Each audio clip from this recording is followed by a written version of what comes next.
Hi guys, thank you very much for coming. I'm Adrian Edge. I'm your BC chapter. Actually, I still don't really know if it's Pacific or It's actually Pacific. I thought so. Unless I changed it. Oh, I we are. BC. I'm really doing a poor job for the Yukon. We need to really step up our game for that. What's that? I have a member that's going to come from. That's exciting. So yeah, cold weather stuff. Except nowhere in the Yukon does it touch the Pacific. No, that's true. You gotta go over the land at car cross to get there. It's down there. That sounds like a technicality. So thank you all for joining us. I'm going to start by just thanking our collected sponsors and our hosts. So Intertech is the building here, and they're going to be so kind as to walk us through the destruction of a couple Westpac windows.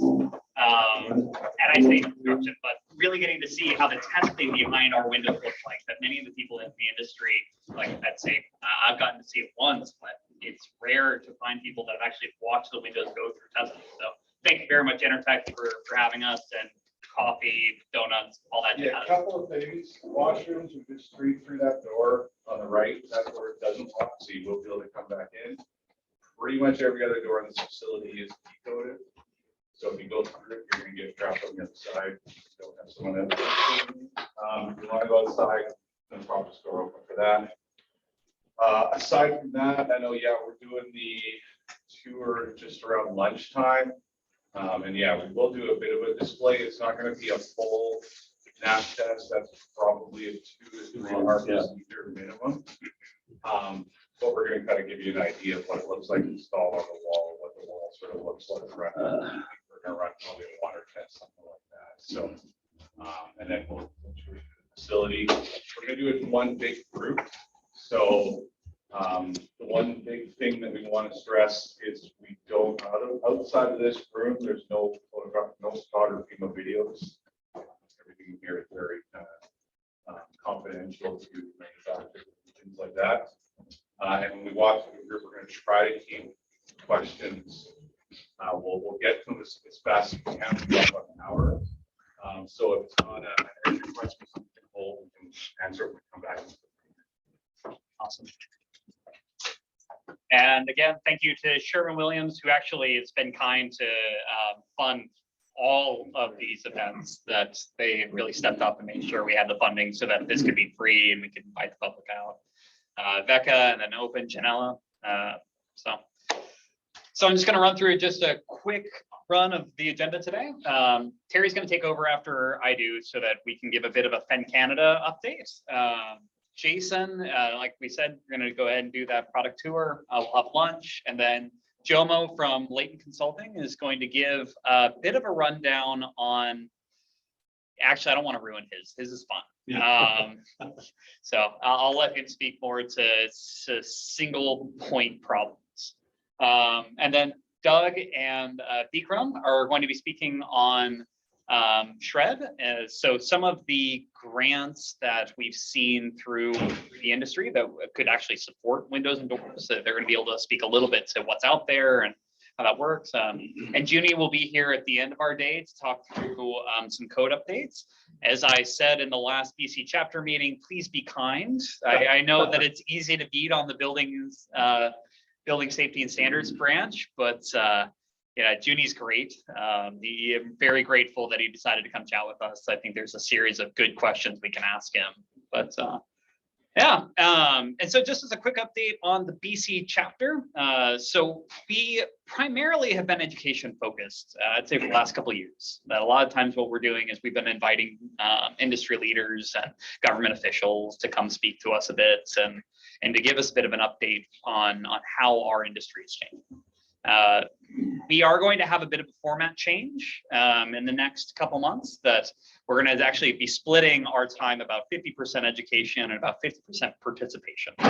So we will have a meeting at the beginning of November before Windor that we'll actually do another in-person piece where we'll invite people out to lunch. And my hope is to gather your inputs on what subjects do we want to tackle? Like, I've got a whole list of things that I kind of have as my own personal priorities, but I really want to get the group's feedback on what's important.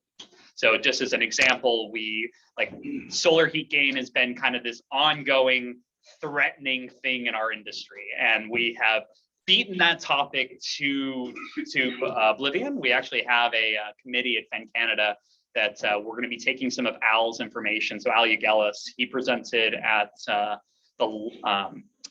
last DC chapter conference on some of the findings that he had and kind of a preliminary research document. So we'll create a guidance document out of that. I think there's still a lot of work to be done even outside of the guidance document from the national level, that there's some, I think, support. Anyway, as a topic example, that would be one of those that I would probably entertain as something that we could go after, but very open to the group's overall input on what we really want to accomplish. But we will be providing more input to the industry, which I think at this point, the BC chapter is well capable of. So that really wraps up my side of it. I'm going to hand it to Terry. Thanks. Thanks, Adrian. Doing a great job chairing our BC chapter, Pacific chapter, BC chapter, whatever you want to call it. The Well, west you side. invited Yukon, so now it's That's definitely right. the Now we're Pacific definitely chapter. the Pacific chapter. So I'm Terry Adamson. I don't know if everybody would know me here. Probably not everybody. Most that know me from West Tech Windows in Chilliwack, where I spent a good part of my career.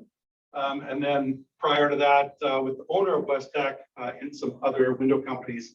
So I got into the business in 1985. I started out as a truck driver, worked my way through the industry, and 18 months ago, I was fortunate enough to have Fenestration Canada approach me. I was actually the president of the board at the time, approached me and asked me if I was interested in working with them.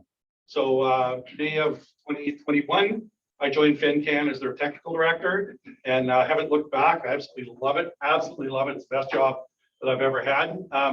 Great room. Great to see lots of faces. Eric, so many great faces that I know, and so many that I don't know.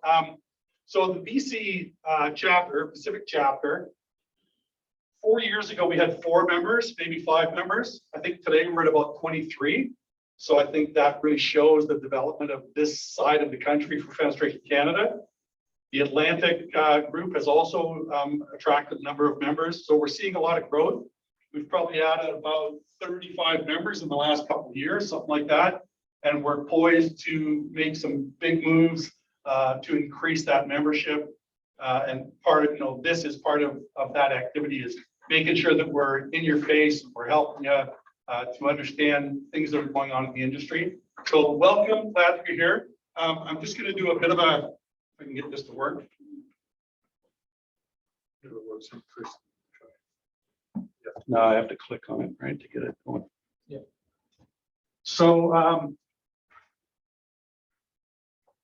we're going to talk a little bit about the NBC 2020 update. I'm not going to go into anything in great detail. Junie's going to be here this afternoon, and hopefully he's going to bring a lot more detail, and we'll be able to ask a lot more questions. Back in, I think it was the AGM, we did a tech talks online around the time of the AGM on on-site air and water testing across the country. And it was pretty clear that it's a mess.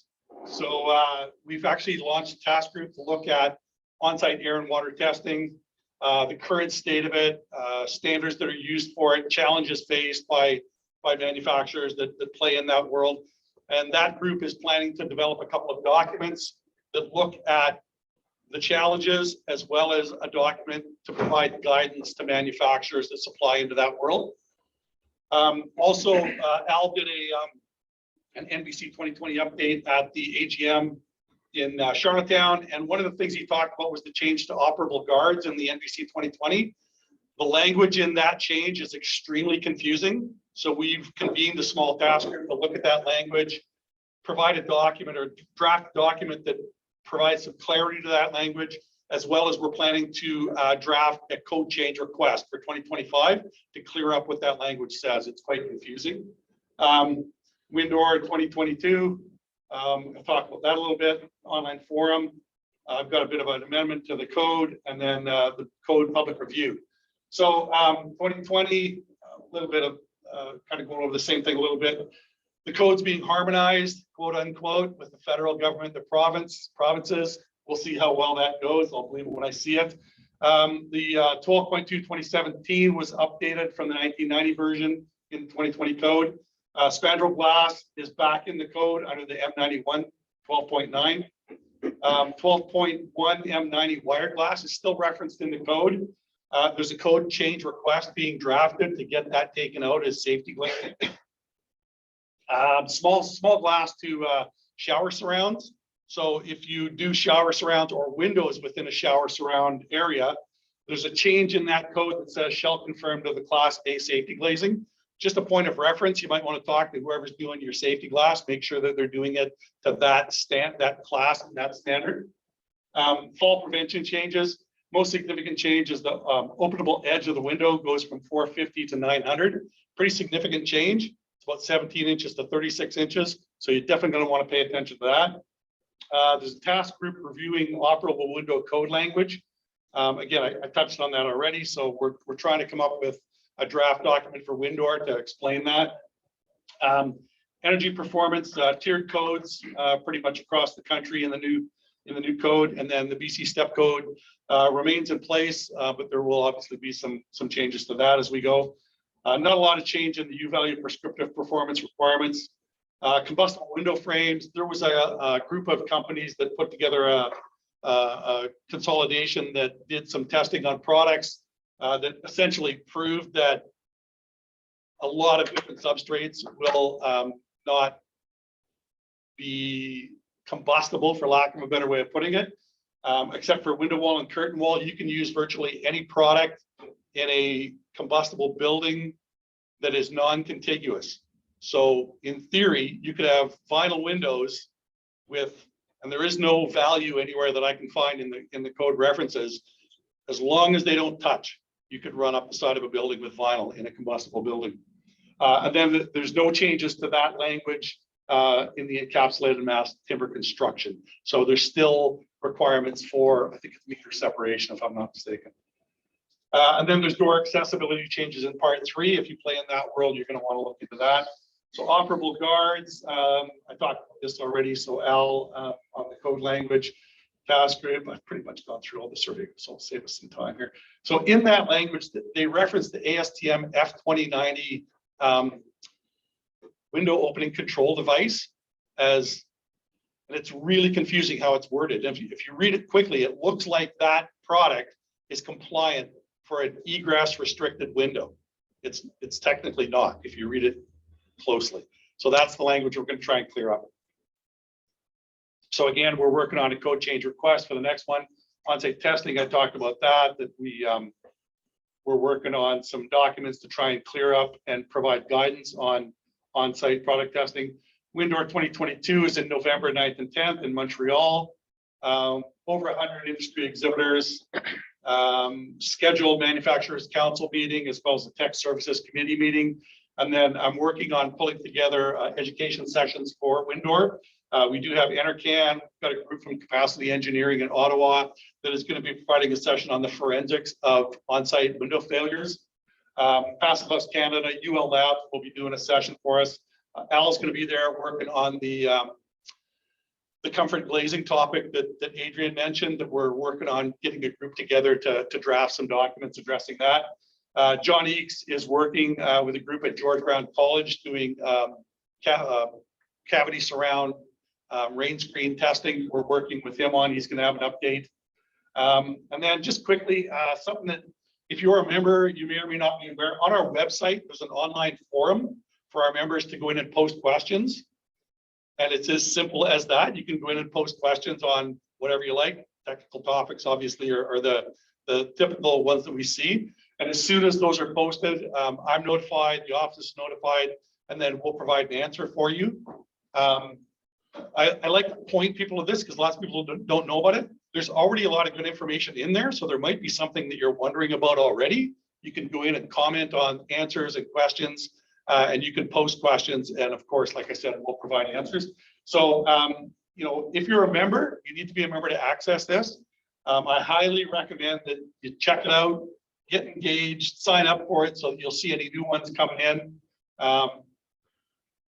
So yeah, it's monitored by us, and you can browse questions and you can bump them up and like them, things like that. So it's a great forum for members to get information and to pose questions.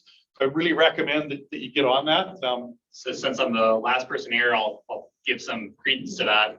Terry was on it like 2 hours after I posted that. So obviously they really are taking a look at it. Yeah, so But, like I say, it was very helpful for that particular case that I was struggling with an architect who was asking adherence to CSA 440. And that information was valuable. yeah, it's a great tool.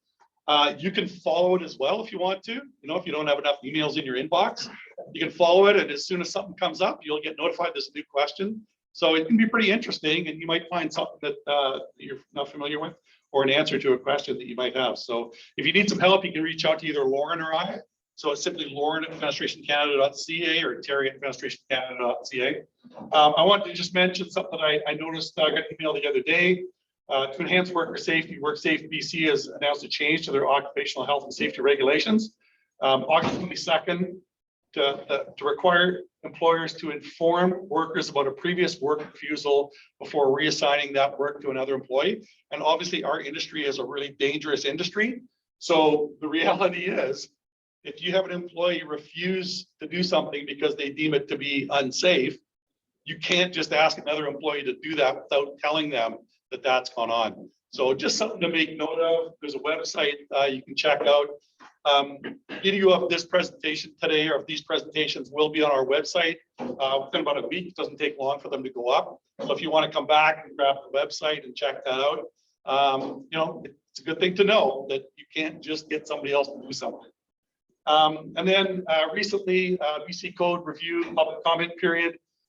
That's now available until September 23rd. From September 23rd, November 4th, where you can go in and provide public comment to the code changes. So great place to go and see what's coming. Again, website link there. You can grab that later on if you want to off of the website. That's it. Any quick questions before we go on a tour? What an easy group, man. All right, so okay, you bet. So if you've not been here, Intertech's a pretty cool place. I've spent years of my life here in the past. Kyle now for Westex spends most of his time here. Doug's been here before. I'm sure that some of you other guys have spent time here.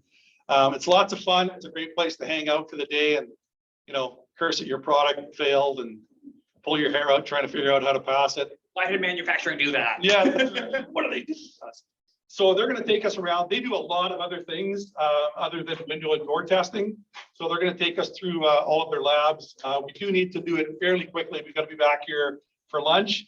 They are going to show us probably only a water test today because of the time frame that we're in. We're not going to be able to blow anything up. So that's a bit disappointing because that was always the best part of coming to the lab, was blowing up windows and doors, right? So they're gonna take us on a little tour, and after that we'll come back. We'll have lunch.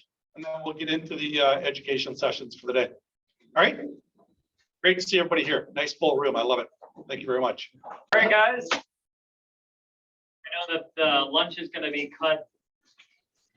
Whoops.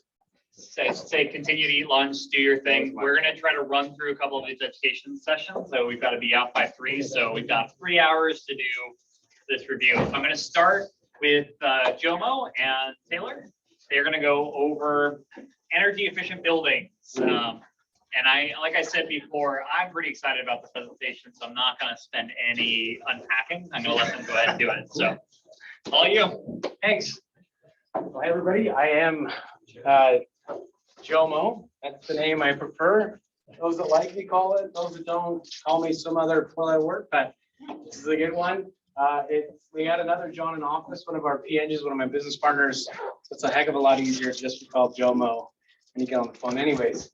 So it stuck with me, and apologies, Taylor, if you happen to watch the Prairies event, Taylor did that last week, the better version. So you get me today.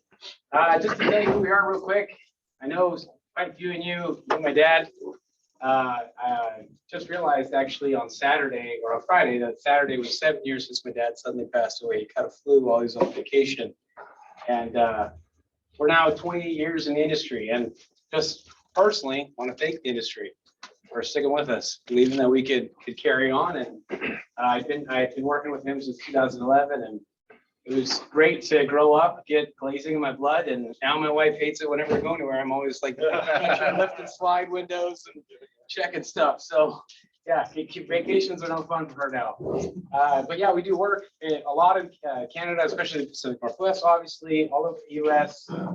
We've done stuff in Europe, FIFA soccer stadium in Albania, which is one of our kind of really fun activities we did. I got to go there a couple of times.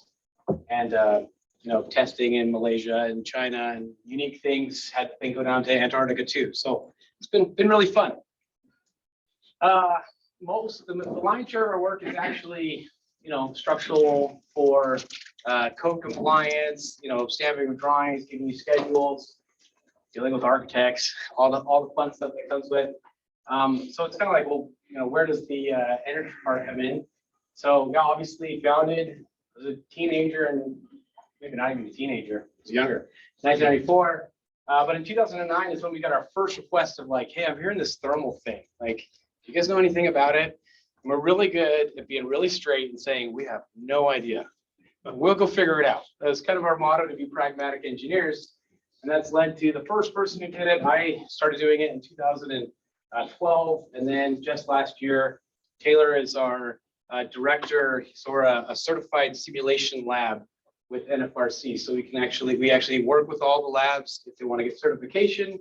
We also work with clients who are having a project that needs to meet a certain certification because there's different pathways, which I'll just touch on briefly. And just to talk on this is not like a post-lunch have a nap. I'm gonna, shove down a bunch of code and acronyms and stuff out there because I can't remember all the acronyms. So it's just as hard for me. But also, this is like a summary of all the little conversations that I've had along the way. And because I don't have my notes, Taylor's going to help me out here. If I forget people, I've got to thank both Terry and Adrian, Ali Garris, WSP's done presentations, Anton, I've had lots of conversations with him, the team of Banhall Tech, like everybody, I've had little conversations and heard kind of feelings of things, and I wanted to put it together with this, but I also wanted to tell a little bit of a story. So what are we facing today? Whether you believe it or not, it's climate change, whatever you call it. Global warming, climate change, climate instability, I think was the new thing that we were talking about.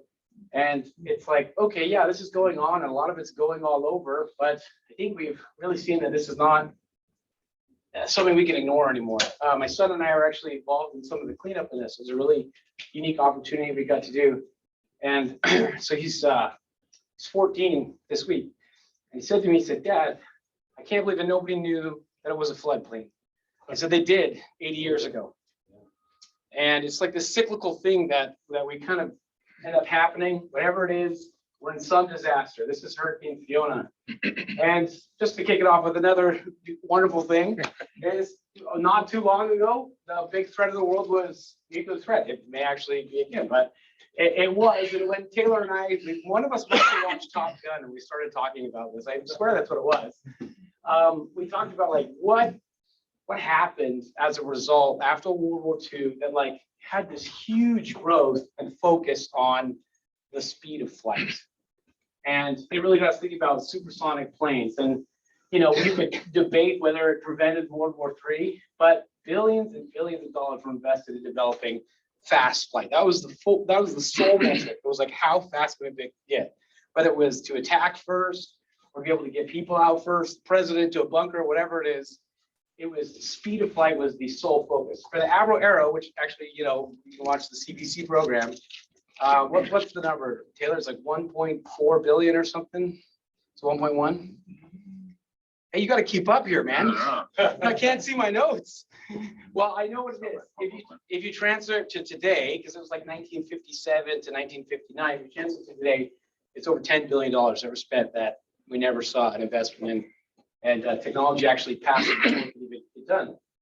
So, but this like war mentality really pushed aerospace. And so I just wanted to talk really quickly, really focusly, because this is not I don't know actually enough about it, but is the different components that came of it. And so the first was like, if you want to go faster, like, does anyone have like a really fast car? Like, I have a Nissan Cube outside, so you can imagine how fast I'm going.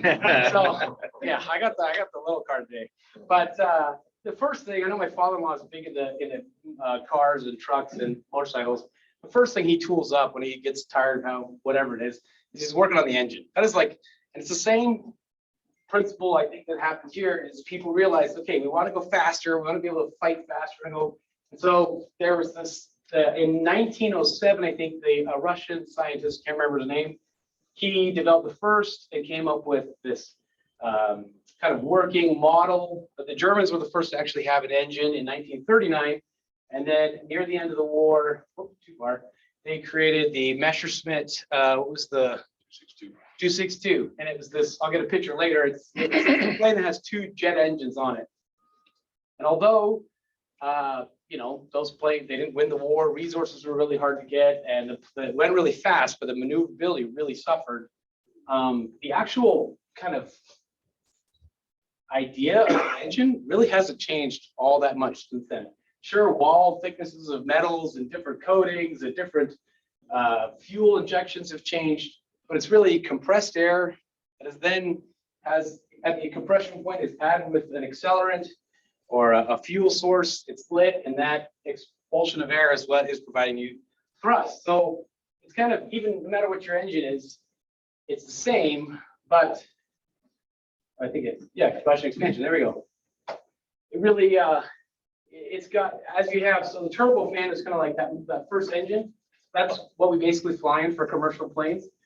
And although it is a slower engine, won't go very fast, it's fuel efficient in the sense that it doesn't take as much fuel to go that fast.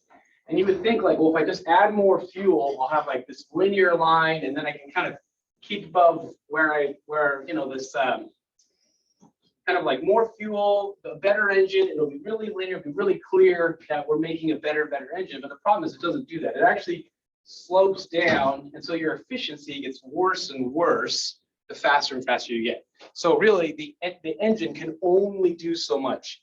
You're going to hit a wall, and you're eventually going to point like, is this even worth it? That's actually the problem with the space shuttle is math does not support space shuttle flight. If you want to know why, what's Elon doing? What's his name? SpaceX is to try and make this math work because it's completely burning so much fuel that it's just not worth it. And so go back to this Messerschmitt here. They figured out, okay, so we've got these planes. This was the end of World War II. And when they were analyzing these planes after the war, there were stress fractures all over these planes. And there's actually a lot of thought and idea that some of them weren't actually like shot down. It's that the pinpoint hit something on a stress fracture and poof, goes the wing and guy lands the ground. So the second thing, after you realize, hey, our engine can only output so much, what are we going to go after? And that's the airframe. So, you know, here's a Lockheed SR. Lockheed was working with the CIA. So kind of, we got really deep into this also. So the airframes had to change. They knew like, hey, we've got to go, we want to go faster. And Taylor, can you help me with the first note on this? I forget what this is called. Like the pressure wave, right? The air pressure wave.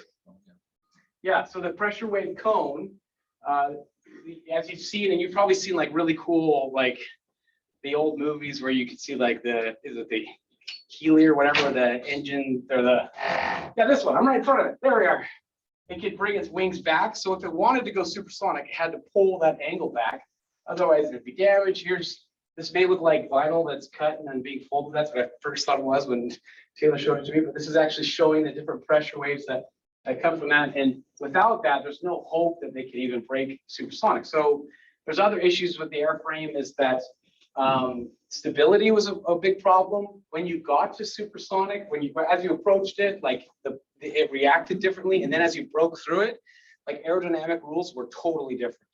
So there was a really hard time trying to figure out how to be stable. And they had to totally analyze the airfoil, and there's some of the faster jets. This is actually the X-15 that has specialized boosters in the nose to just be able to adjust at the very first point it hits that wall there, and then supersonic speeds affecting the tail. So there's all these like little components that they figured out, okay, engines got us to here. Now we've got the airframe to here. Now what's the next little thing that's going to help us go faster and faster? And, oh yeah, temperature. As you can imagine, the faster you get, the more friction.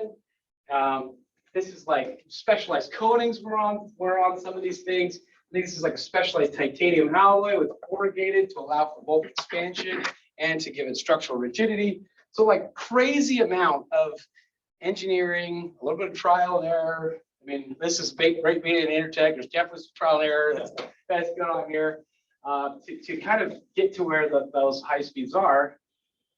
And then it's kind of like, well, that happens. All those planes were there. That was going on and stopped.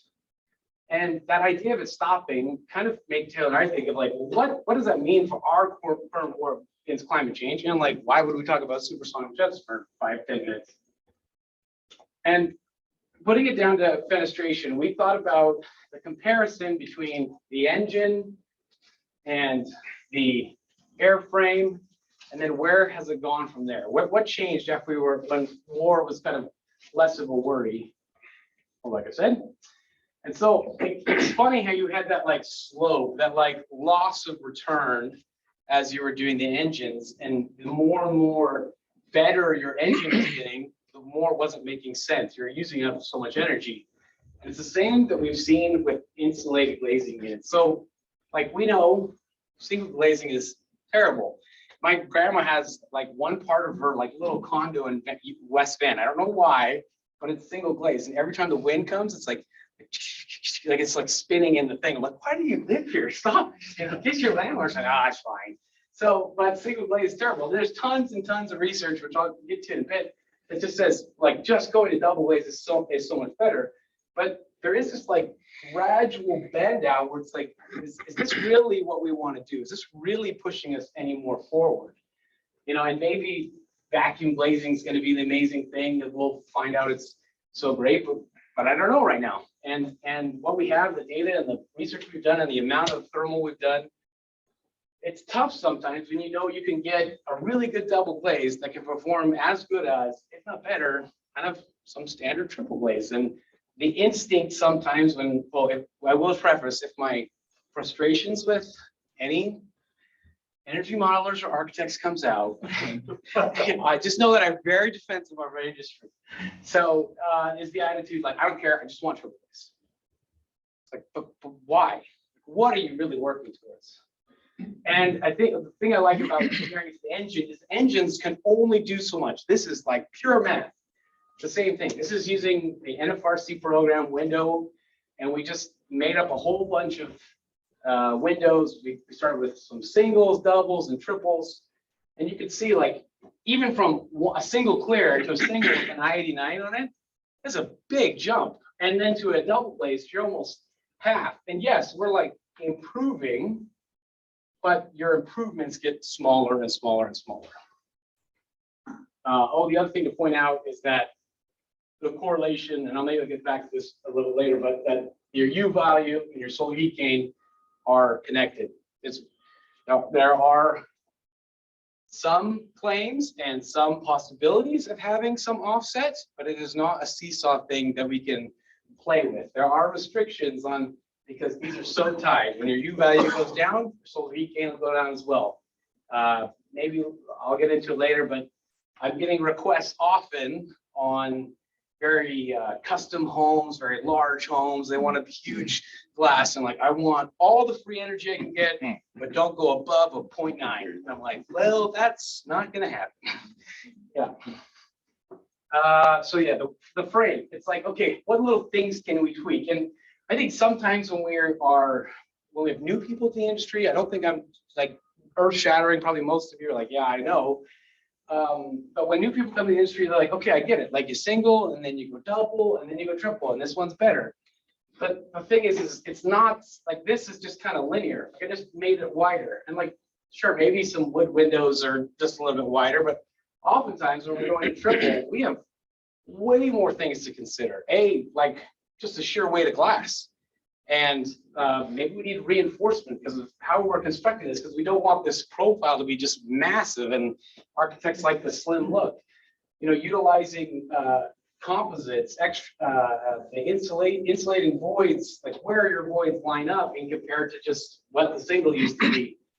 And so it's, I think we've seen that the industry is pushed itself internally, decided, okay, what can we really do? And this is one of my favorite things to do when someone comes to us and like, I have a question, I want to look at a new system, I want to look at different materials. Sometimes it's disheartening because I'm like, hey, your material properties between these two don't actually change very much. You know, that could be because two insulators are very close to the same number for emissivity and conductivity. But other times, I'm even amazed sometimes, like, wow, that made a huge difference. So it's really fun to push what your window frame is. And then back to what I was saying before, on that it's not a linear approach. This is just like some aluminum windows. And, you know, this small thermal break, maybe even some of these ones where you've seen the old, you know, urethane Hornady bridge cut out. You get over here to AAA, it's like, don't even try. And I've seen some of the old funny, like double urethane Hornady bridge. I'm like, yeah, it's like doubly thermally insulated. And then right on top is this huge steel bar. So I'm like, okay, well, not gonna happen. So yeah, it's the same thing. It's like this evolution of like trying to push my components as much as I can. Another piece of that, and I'm sure we're all used to talking about this, especially those who've been in the industry long enough, condensation is an issue. We used to have the old aluminum spacer bar. A lot of people use the warm edge spacer, and I'm seeing a lot more super spacer or even just like some proprietary product, and they'll supply us with the thermal data, and so I can analyze it. But there's, you know, this is another thing that can maybe give us a little bit more. And so it's like, okay, we got really good windows now. We're all working together in our own companies. We're also learning and chatting when we're like, man, I'm really struggling to figure this out, which I'm hope as an industry, we can have these conversations, because it's got to go beyond just like the R&D. Like, what is it going to? And so you guys think about Concord. So when the kind of this overarching war feeling, there's businessmen out there who was like, hey, you know what? We got all this research, we got all this data, we got all this information, got all this money that's been spent. Hey, UK, hey, France, why don't you guys come together? Just like give us $1.4 billion and invest in it, and we'll make this plane. And to be totally honest, it was awesome. Like the Concorde sounds really cool. What was this called again, Taylor? Droop snoot. The droop snoot, yeah.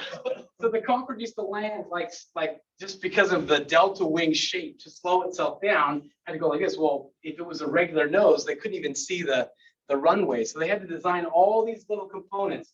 These are different air intakes that they can, each individual air take could take an air at a different rate, different space based on turbulence or whatever wind direction that they were taking. Maybe it was taking it in too much in one and the other. So it was really dynamic. They also had afterburners. They were one of two companies that had afterburners engines. As you can see, like it cut down time by at least half, if not more, on flights. Or at least that was the plan for it.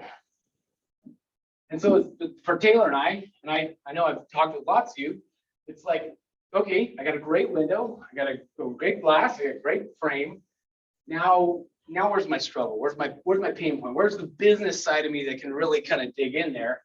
And obviously installation considerations. I was asking a few of you out while we were out there, I was like, how often do you have to retrain your installers? Because for us, as going to inspect engineers, it's like we have this period of time when they're great. I'm like, man, this is so much fun. They're doing great. The site's clean up, everything's great. And then there's like this next period of time, like, who got the junior league? Like, what the heck is going on?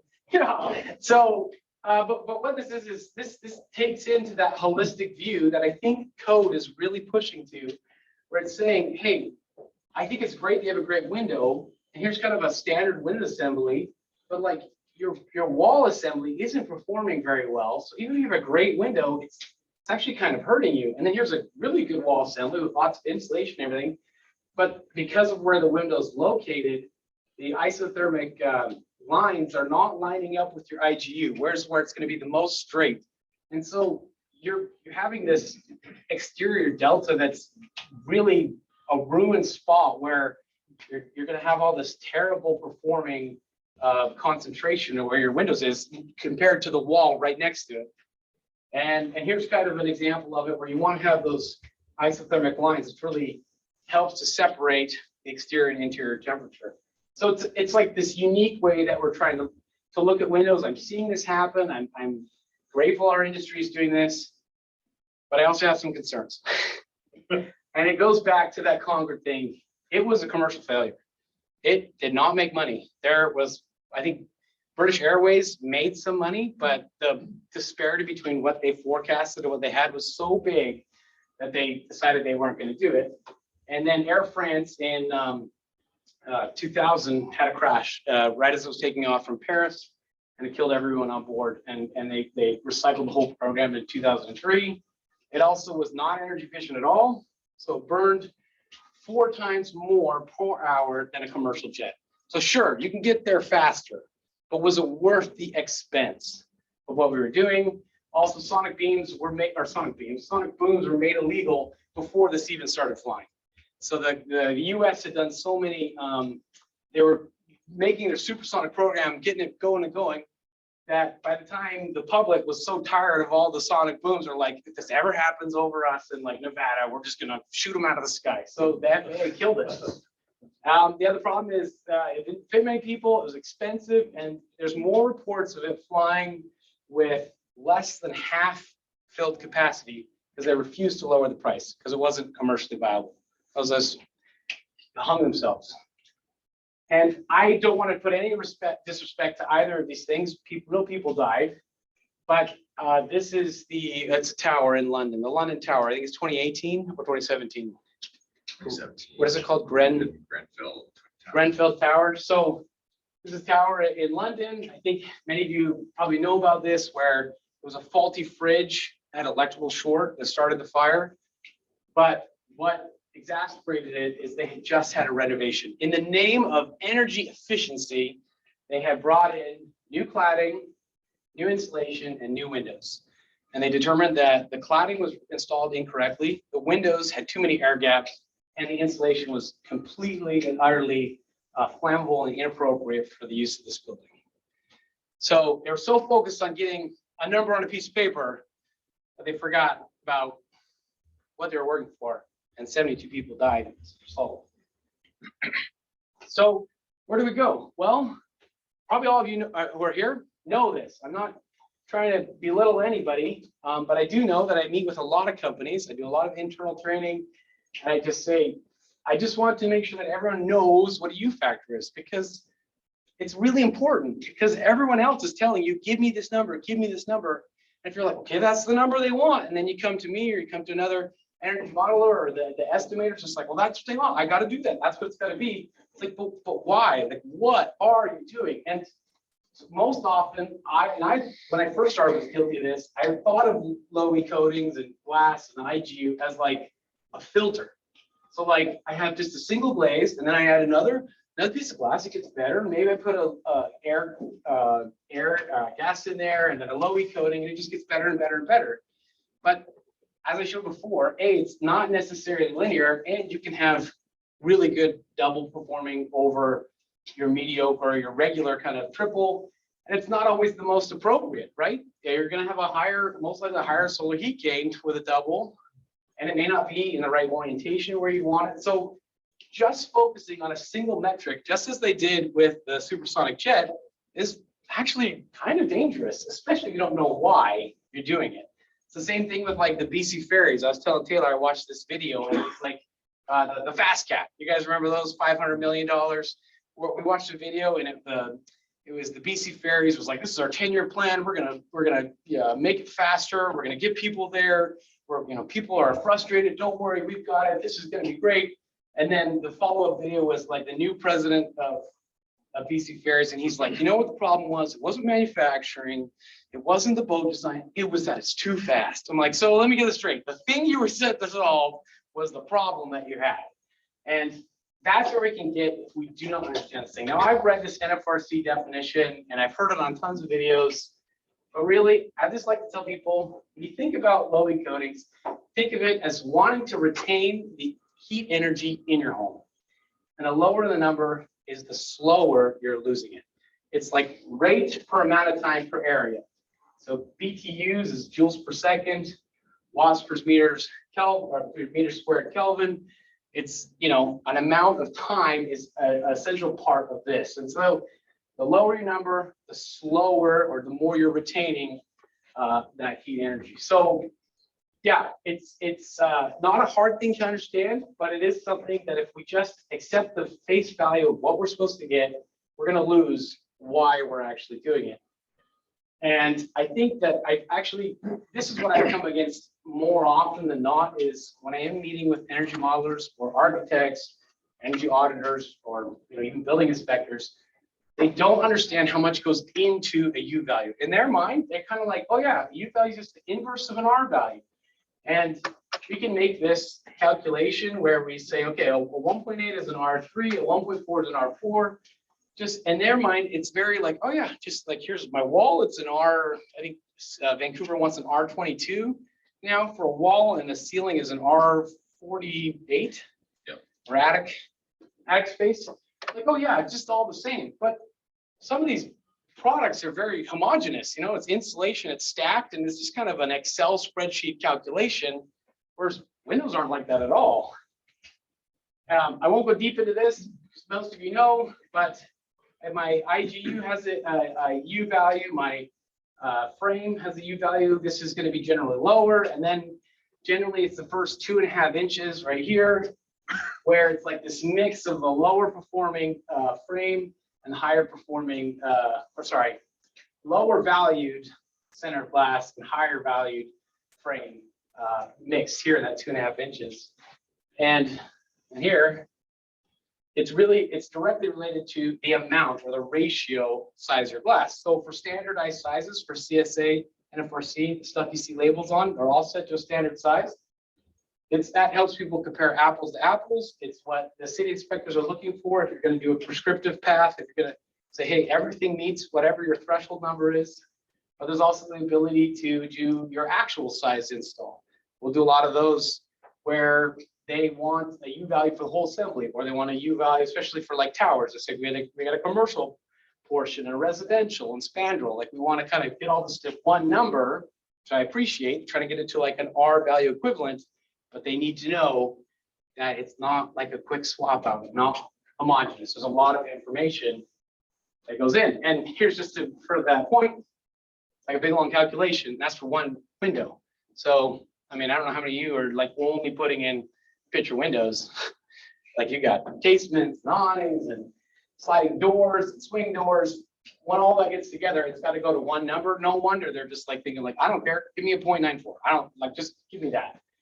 And yeah, so this is like the overall U factor of saying area weighted average of its components. That brings me to our other frustration, which Al has this presentation. You can watch it online. If you haven't already seen it, please go to Fan Canada, because it's so good, because it's pulling in what I actually think we should be talking about more, which is human comfort and not numbers. Numbers are great. I've run an engineering company. The business partner in that, I love numbers, but why? Why are we doing this? Taylor, can you just give me some of the notes I had?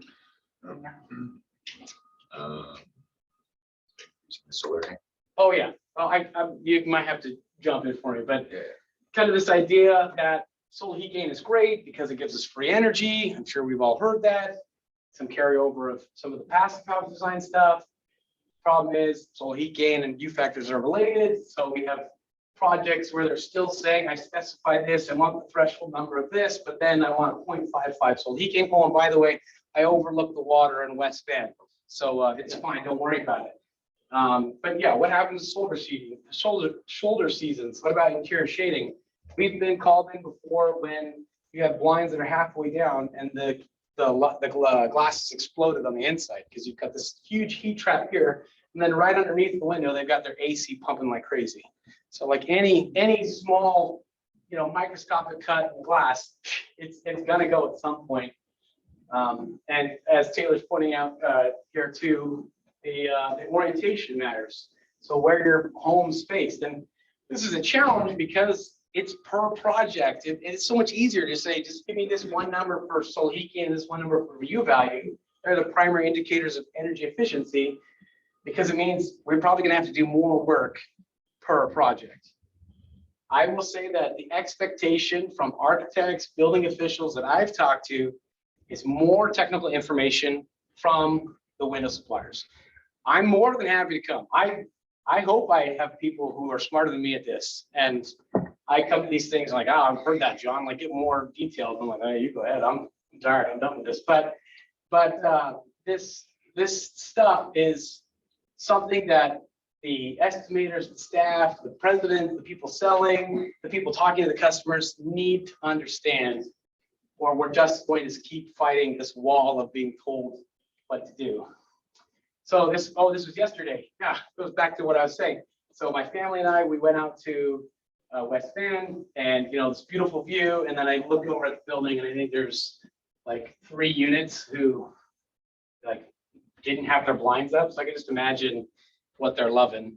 And even Taylor pointed out, we were talking, and he was saying I had a hat on, and the refracted light as well. It's not just the sun, but I'm like in front of the water, and I'm like feeling like I'm getting a sunburn on my face because the sun's interacting with the ocean. So it's a lot of heat that's going up for these wonderful views no one can ever look at.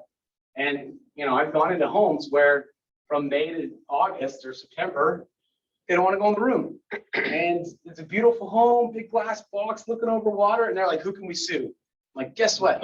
You did exactly, the architect did exactly what the energy modeler did. No one to sue. They just didn't know why. So number 2, know the requirements, energy performance. I mean, we've talked about step code, the goal to get to net zero. I don't want to go into this a lot, but I do want to mention one project I've been dealing with is they have had that really low U value, really high solar heat gain push. And I've been trying to work with them and find options and even just like, tell me anything you want me to try and I'll try it. We're talking and going through and trying different frame types. And then finally, they're like, we just can't do step 5. Like this, I can't understand why you can't get this to go, because I was only getting the window schedule. I finally saw like the building plan, and I was like, man, your window to wall ratio is like 45%. Like, no wonder you can't get step 5. I don't care how much extra insulation this allows you to have. I'm getting like an R7, and you've got a wall that's an R22. Like, I can't compensate for that at all. It's never going to happen. So, that 30% kind of rule still applies even on big homes, because we can't compete with the wall. And like I said, I'm really defensive of our industry. I'm tired of hearing like, oh, well, the Europeans are 25 years ahead of you, or, you're the ugly, what did someone say? It's like, you're the ugly stepchild of the building industry. I was like, oh, thanks. Just beat us while we're down, right? So, which is so frustrating, because I actually think we're extremely adaptable.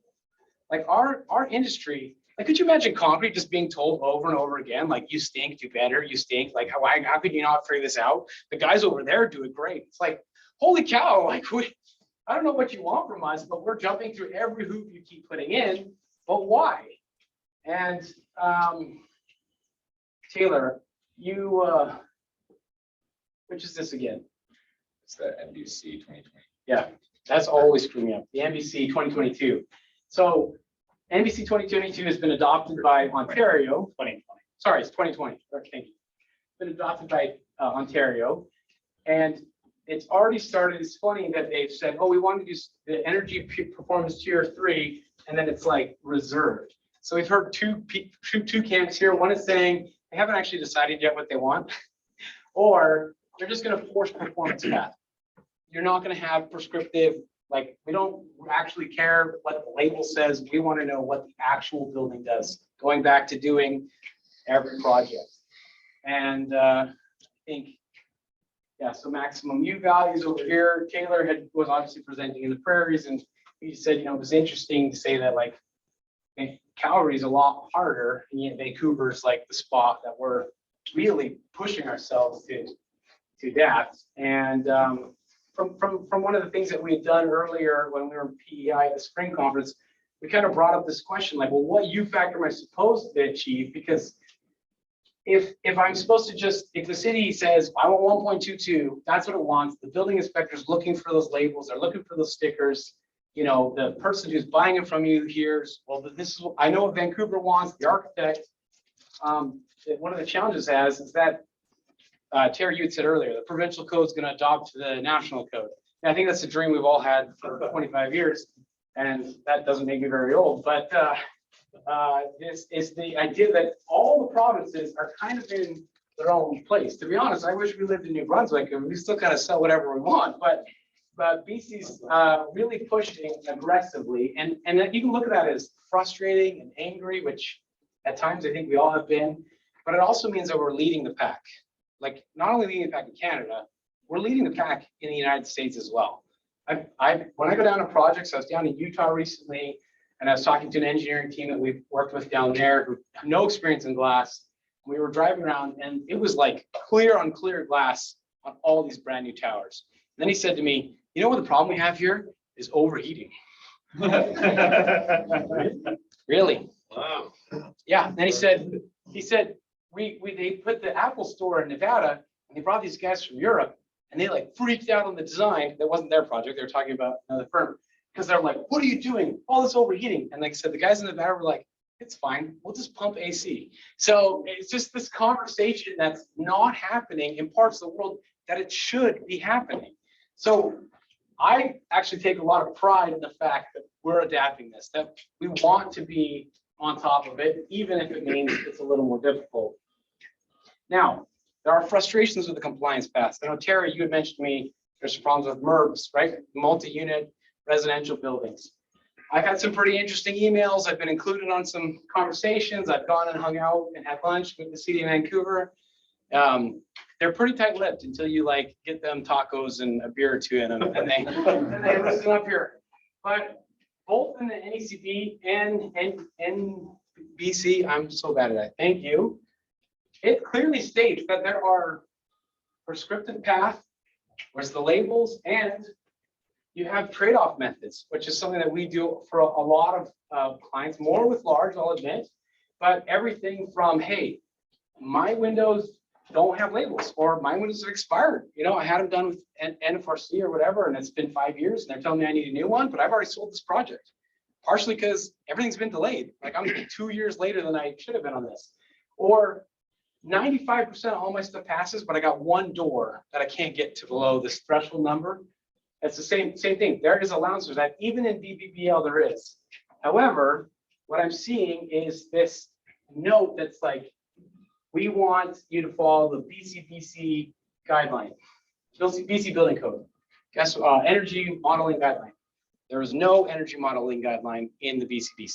I want to make that very clear because that's my favorite email to send back. Please send me the BCBC energy modeling guideline. So I sent them this, and there's a couple of notes of interest, but the big one is that the applicable requirements of Part 8 of NECB and the City of Vancouver Energy Modeling Guideline, and then down here, in case of a conflict between the provisions of the NECB and the City of Vancouver Energy Modeling Guidelines, the provisions of the City of Vancouver Energy Modeling Guidelines shall govern. So, Vancouver now in charge of the entire province. When I asked them, they say, we don't want to be the law. I said, too bad, you are. You're now the law, and you have to make some decisions. Taylor, I think I've put some notes in there because my mind will go forever if I don't carry that. Here, let me just scoot in here. Oh, you might want too far. Yeah.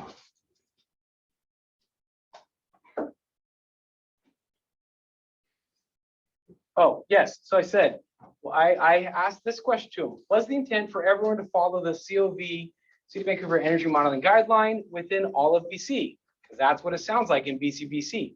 If so, the COV EMG needs to be extremely clear and precise. It is to be used as the ruling guidelines, and the scope needs to be clearly defined because there's no difference between commercial, industrial, Part 9, Part 3. Like, this is what you get when you go to the energy modeling guideline. It is 2 bullet points for all fenestration.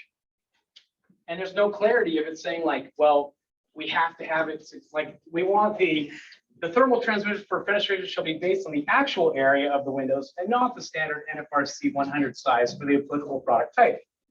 It is acceptable to have an area weight the model fenestration U values based on the relative proportions of fixed and operable windows and window sizes. Great, we can do what I would call the trade-off method. It is also acceptable to simplify the calculation by assuming the worst case. Okay, I get that, but most of us aren't going to choose to pick our worst case scenario. And then up here it says, yes, so that's the bottom of the sentence. This says the thermal transmitters for fenestration shall be based on the actual area of the windows and not the standard FRC size. So this sentence here, this actual area and not the standard size, has been this entire mess that I've had to deal with and I've mentioned on. I have energy modelers who are saying, well, we've got these really small windows, so I want to know what the U value and the solar heat gain is on these small ones, even though these windows already have their label. So they're already, they've got they've done everything to be in the prescriptive path, but they're saying, well, it's smaller than the NFRC size. And then I asked them, are you superseding the CSA and NFRC modeling guidelines? Because there's no requirement if it's smaller to have a different label. You test it to the standard size and that's the label you get. So this is something as a group that our technical committee and group need input. This is something that's going to hang out there and like really stink to deal with over and over again until we push for more clarity. And there is this in the VPL section 10.2, which I've been referred to and I give to people as well. We do a lot of this prescriptive compliance. This is getting your labels we can help with. But the problem is that this is under, when you go to the Vancouver's website, it's under, what is it? What's the word that I wrote down? Unofficial wording. Unofficial wording. So there's pushback saying, well, that's not approved. So even though I redirect them to NECB or NDC, they're like, well, I just want Vancouver to tell me if it's okay. So then they email someone, they word the email in a special way, and then all of a sudden you're all back at square one. And that just boils my blood. So I just, I wanted to go with that. And then continuing on with this, if you're actually complying to the performance compliance as written in 10.2.2.7, you're 1.44, not 1.22. So there's a difference between label and doing a weighted average.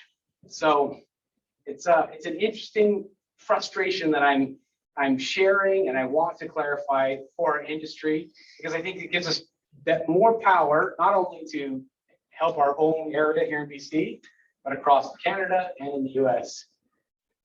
This is just a blow up. Oh yeah, what I was gonna say before. And then look to the future. So WSP, March of last year, did maybe a tech talk or something video, also in Canada.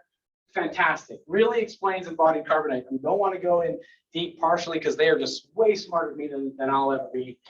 But the interesting thing is when you look at by sector, the annual global emissions, so for construction, the lion's share has been building operations. It actually went down this year, or in 2021, but from 28 to 27, thanks to COVID.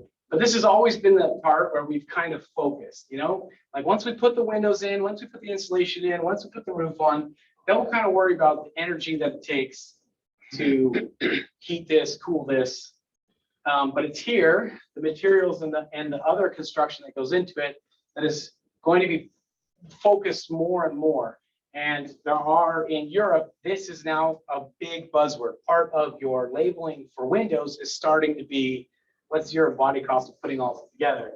This is an interesting thing though on that. This is a project in Minnesota. So this is an 18-inch EPS foam that they put under a slab.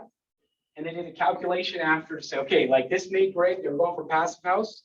They're super excited about it. It was whatever passive, what do they call it, Taylor, when it's the best passive house thing, certified? Yeah, and so they did a study of it, and they figured out after 50 years, you still haven't paid back the embodied costs for this foam. And this is Scott from WSP. I just took a screenshot from the video because it is really good. So this is where code has really been. We're trying to be energy efficient because we want to limit the amount of energy, whether that's cost on the planet or cost in money by code. So we have energy efficiency. And high performance, that net zero, step code 5 is like kind of that mix. We're like, okay, we are concerned about embodied carbon, but we still really want to focus on what our heating costs and cooling costs are. But the reality is this is where it's going. This is going to be, whether you want it to be in the future or not, what is the overall cradle to grave cost of products? But don't get me wrong, we're not concrete, we're not steel. They are terrible. You know, maybe like the aluminum windows, you guys get a little slap on the wrist. But and glass is energy intensive too, but the percentage wise is very small. But it's a product. It's a product that requires transportation, you know, fabrication, and sorry, back one, and both installation and removal. You know, what's the life cycle span on something like that? One thing I learned is when they do evaluations of embodied carbon, it's set at a standard of 60 years of a building. So I've often thought, hey, you know, we switch double to triple, what's my benefit? Well, I get the numbers down. You know, I can maybe control on some end my solar heat gain a little bit better. But is this window going to last 60 years? Or are we going to hit a wall at the exact same time? And then the same question is, what's the added embodied energy in a glazing unit when you move it from double to triple? You got 50% more raw material. Or stainless steel, natural gas consumption during the whole process of building it, because you got to get another piece of glass, just shipping and, you know, site, the labor. So the more reinforcing sometimes because just for the frame. So it kind of begs the question, are we really doing this? Thank you for this drawing, Taylor. I appreciate it. Are we really doing the right thing as we kind of aim for this really low and energy efficient window? And so Taylor and I are chatting that there's like the sweet spot where we can have our embodied carbon, operational carbon, where it makes sense. And it's funny because it's not the best window. But it's the window that is like the 80% rule that I was talking to you about on Friday. I forget the guy's name, the 80-20 rule kind of thing. Thank you. Yeah, I mean, I'm extending it a little further than it was, but there is a point at which you're like, this is actually good enough. This is actually good. And we can use, if we're focusing here, sure, I can play a little bit, but then I'm not every single project like, okay, well, look, I can get a great solar heat gain over here. And then on these windows, for like a really, really low solar heat gain, like it's all over the place when we're really focused on like, what makes sense? What's the best window? And sure, I'll make minor adjustments, but I don't necessarily have to start from the very beginning, which is hard enough when you hire new employees and you bring in new programs and all that, you know, tacit information can get lost. Just to emphasize this point, because I know I'm running out of time, NFRC, you know, we're in bed with them. We're a sim lab. I'm a certified simulator. We got 6 other guys who are. They have this, and they talk about like, are you interested in how much energy efficiency you could be saving you? I'm like, yes, I'm interested. Prove to me. I want to see it. So they have single pane versus double pane. Like I said, tons of studies proving that this works. And so I took all the cities, I plotted them all from the average annual cost based on the window, the amount of cost because of the windows for each city, and you have your different climate zones. And I found that on average, you know, it's not a huge sampling amount, but it's like 40% the cost of what it was when it was single glaze. So significant, right? Like 60% we're getting rid of just by going from single glazed to double glazed. But then I'm like, okay, what about double to triple? Like, I want to know the numbers. Tell me. And Taylor, we've looked at so many websites and things that are like, there's this one line I saw in one, it was like single to double is an easy, you know, calculation. And it did the same kind of thing, talking about how much money you were going to save. And it's like, but double glazed is not as good as triple because it's not triple glazed. I'm like, there's not data. That doesn't tell me anything. That's not a number. So yes, it's American. Like they're love themselves over there. Technically, I was born there, but you know, I've converted. So married a Canadian. But so I was like, okay, I want to try just for me, the Lower Mainland. So I put in Point Roberts. It was the closest I could get. And there's a couple different selections, and there's actually 450 different options if you can work your way down. So it's not going to be a perfect estimate, but you can pretty close. You can say when your house was built, a range of when your house was built, how many square feet you have, you know, if you have equal shading or different things, you're south facing, you can actually split it up by each facing way. So I just picked equal shading. I've got some trees over here, but I'm exposed over here. So this is my house, you know, built before 2010 and half renovated because my wife wants me to do everything. And actually more like I want to do everything so I don't pay for it. But yeah, so we're in our home here and I ran it. I was like, okay, tell me how much money I'm gonna save by going to triple glazed. I actually did replace my windows and you can probably guess what I put in there. And so you see cold climate windows, moderate windows, warm climate windows. My savings a year is between $2 and $21. The amount of energy, effort, all that stuff that's going into it satisfy someone saying, I want to lower, I want to lower, I want to higher, I want to higher. What is it worth? Because if it's 21 bucks a year, yeah, we are ruining the planet. Even if it's just our small little area. And that goes into that whole idea of the life cycle, material production, transport, the realization of that, operational, the life out.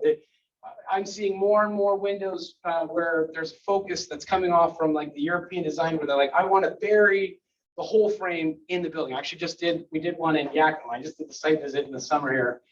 And I was talking to the installer and they're beautiful windows, amazing. And he's like, in 25 years, I have no idea how they're going to replace these.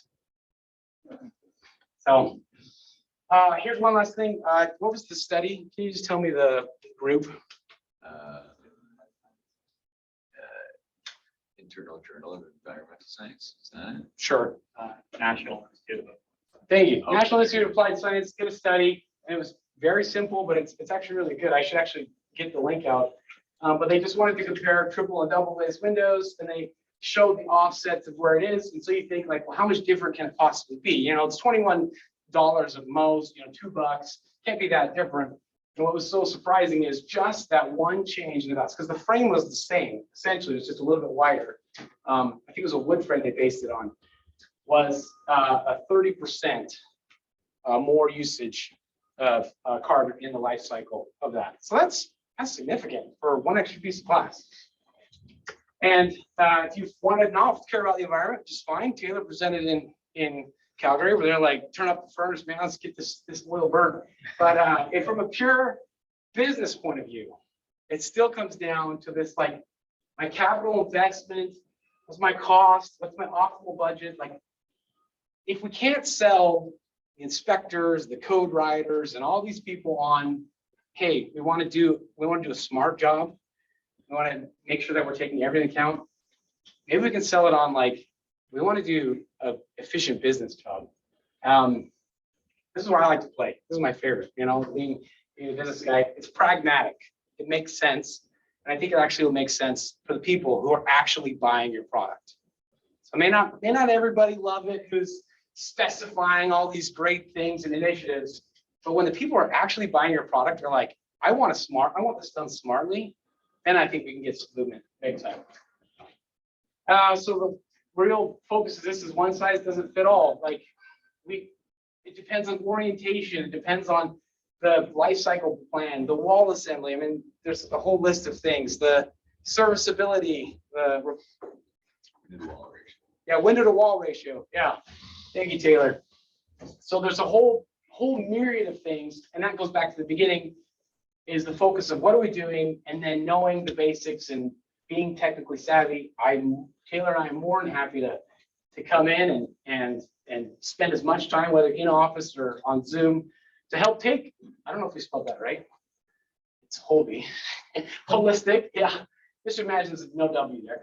The holistic view of Windows systems, because I know we've talked about this a lot. You know, that was like the plan when we did it, the trade-off method. But I actually think there's a good business reason to do it, and you can benefit the environment at the same time. And I think one of the things that's going to help us most is that, just like jet engines and everything, simulation methods will improve. HOT 2000 has probably hit its expiration date in 2000, and yeah, we use LBNL's Thurman window, and Taylor and I are headed down at the end of this month to go to the spring committee. And one of the things we're talking about at the spring committee is like, we have to adapt to a new program. This is archaic. Me modeling a window and a door and all that thing can take hours. And I'm like drawing squares. I don't want to draw squares. Like, I want to get you guys raw data. So I hate charging people $1,000, $2,000, $3,000 to get, their project finished, because they just have to prove that they can, get through the little opening. But this has to happen. Some of this already exists, but there's proprietary, designers who want to hold on to it. And like, well, you can't tell, we're amazing. We're going to send out papers and articles and show how great we are. I'm like, that's awesome, but we can't vet it, we can't use it. Like, what are we doing still? And that's our prediction on it, is if we don't do anything, the codes will continue to become more stringent. That's like writing is on the wall from last time we had those. And they'll keep prescribing lower and lower U factors with this concept that's bleeding over from other industries that model things completely different. They have different boundary conditions, they have different analysis of where the air gap optimization is. It's just not apples to apples, but it will affect what we're trying to do. There will be investment made to develop tech methods for more efficient windows. Some of that's going to be that integrated system that we talked about. In fact, most of it will probably be in there. And the performance path will become a more common choice. So what I'd say is, if you want to get your stuff labeled, do it. It's always going to be good. It's always great to have, when I work with someone who has one window or one door they can't pass, when the building official comes or the architect comes, says, how come this one doesn't have a label? The fact that you have so many already done is fantastic. It puts everybody at ease. It makes it a heck of a lot easier to help you get your stuff over to the threshold. I think this will also be more important, because we're going to take more of those factors into mind. Orientation, so do we want solar heat gain here, or do we want over there? And as the programs improve, I think they'll do better than just dynamic Excel spreadsheets to just be numbers off in the Ethereum. And then, simulation software improve. And I mean, triple glaze is already quite common. I don't think all across Canada, but this does have a market, and it does beg the question, when do we say goodbye, or do we say goodbye? Or do we find a spot where this is a great window? Because at the end of the day, I think we have a great industry. The people who have joined me since my dad passed all came from other industries. Taylor's from oil and gas. John Adams, he's from mining. I mean, Ivan was there. I mean, I kind of, inherited him. But they've often said to me, my favorite thing about working in here is the people who want to move things forward, rather than just be like, it is what it is. So in closing, help you guys out any way we can. Happy to chat after, and also take questions, because I know it was very high service, but that's it for me.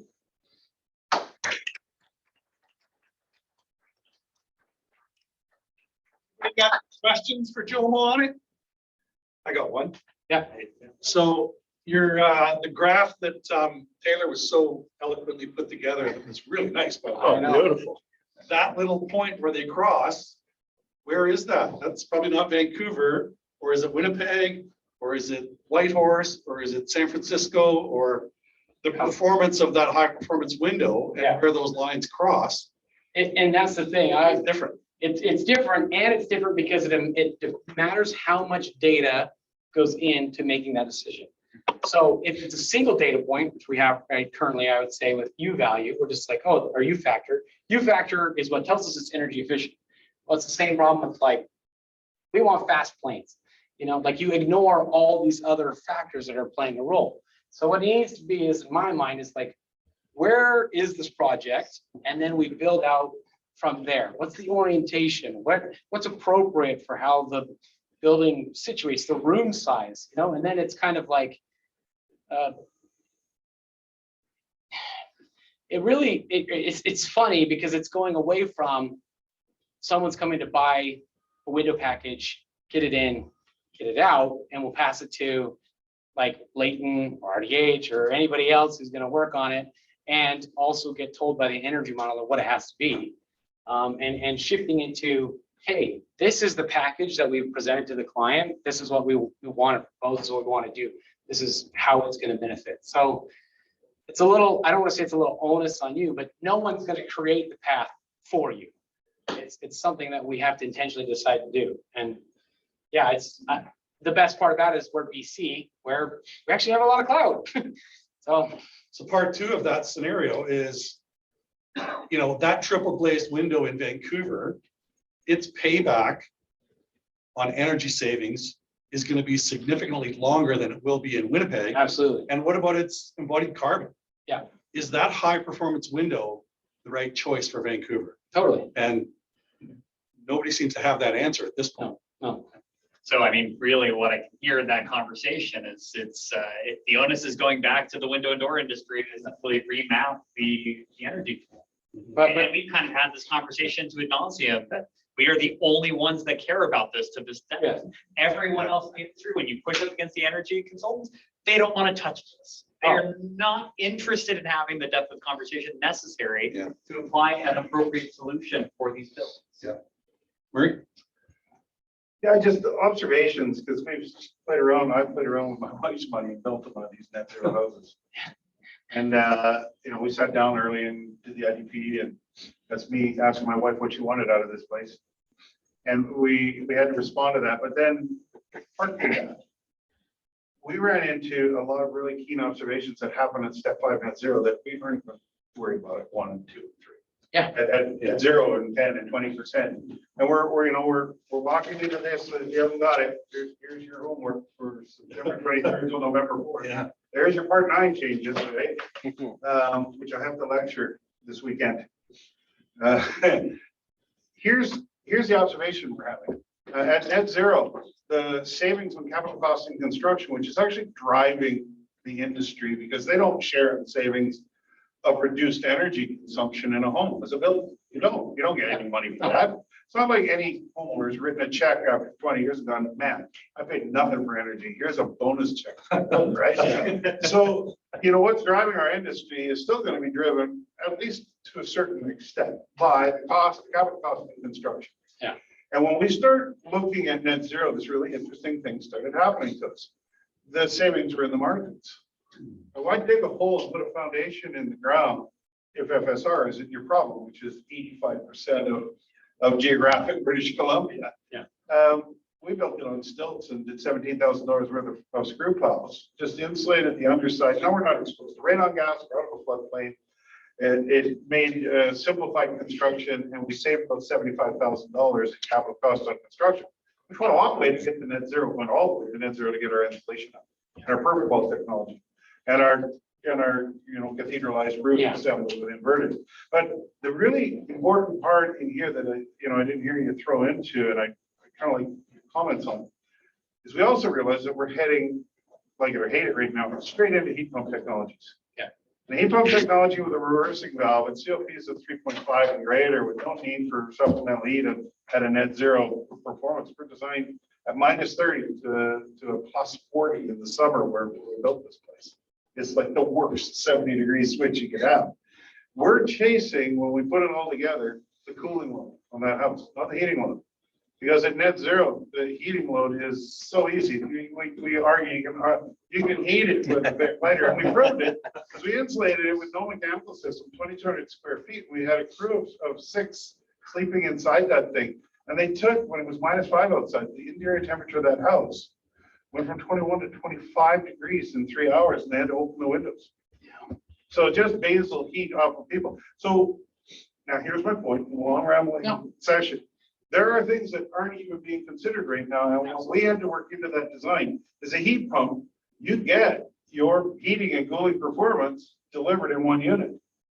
And so if you don't chase it with a better window, is what we found. Yeah. We had to oversize the heat pump in a short cycle and ate itself alive because it was overheating and too much heating capacity added. So there are things that we have to consider in balancing this equation that are so far beyond HOT 2000.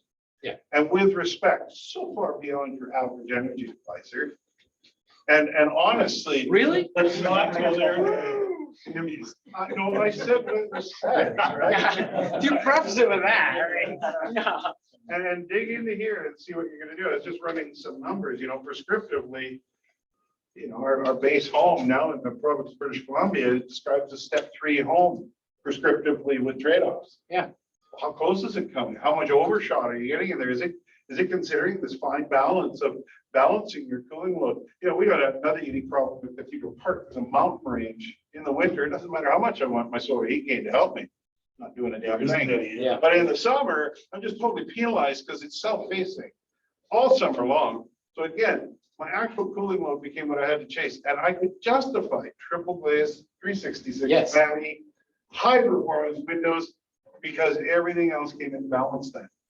And it was unique to that site, and it seemed complicated in the beginning, but in the end, when we did consider everything, and people go up and look at that house and go, this is obvious, we should build houses this way all the time. Well, it worked here. Yes. Turn that house 90 degrees, It's out. whole new set of Yeah. conversations. Move it down the hill, 2,000 feet in elevation, whole different set of conversations. And I'm just in the Similkameen. I haven't even gotten to the north. I haven't even got to the lower mainland. So I think our challenge as an industry, and to expand as an observation, is, you know, it's not just about fuel consumption in supersonic transport too. Absolutely. Yeah. It's what's the value of a person's time when you cut the travel in half, and obviously they've figured it out, you know, with sonic booms and everything, they've chased it in their tail there. But one thing we found really interesting at Net Zero is we actually built that house for 19% less than if we'd have built it with 2x6 RT cut walls and standard 936 window performance levels from the existing 936. They're all going crazy on here. The new 936. Let's keep going though. I know, but I think we have to, I don't know what the answer is. No, I think we have to consider this is going to be the. Do you guys want a quick break or good to go? Yes, no? Everybody's happy? Okay, next up, Doug. Thanks, everybody. You're back. On a stage by chance? No, not you. Sorry, Doug, come on up. Not on your own. Everybody. Sorry, Doug. To introduce myself, I'm Doug Thompson. This is Vic from Johal with Vic. And we're gonna do a quick presentation on SRED. My background, I spent 19 years in the window industry. The bulk of those with Terry at West Tech. And I'm kind of going out in a new way right now, but I wanted to reach out to Terry to see if we could present here to the group, and thank you to Terry and FenCan for allowing us the opportunity to come up and speak to you guys. So we're here to talk about SRED. And SRED is the most generous source of federal funding available to Canadian, says technology companies, but Canadian companies. It's the single largest source of federal funding available. 22,000 Canadian companies. They're receiving $3.5 billion in government incentives. 75% of those are small companies. I missed one here. It's a button. What's that? It's a button. No, the button's working this week. So SRED is scientific research and experimental development, and it's a tax credit that's applied throughout the year.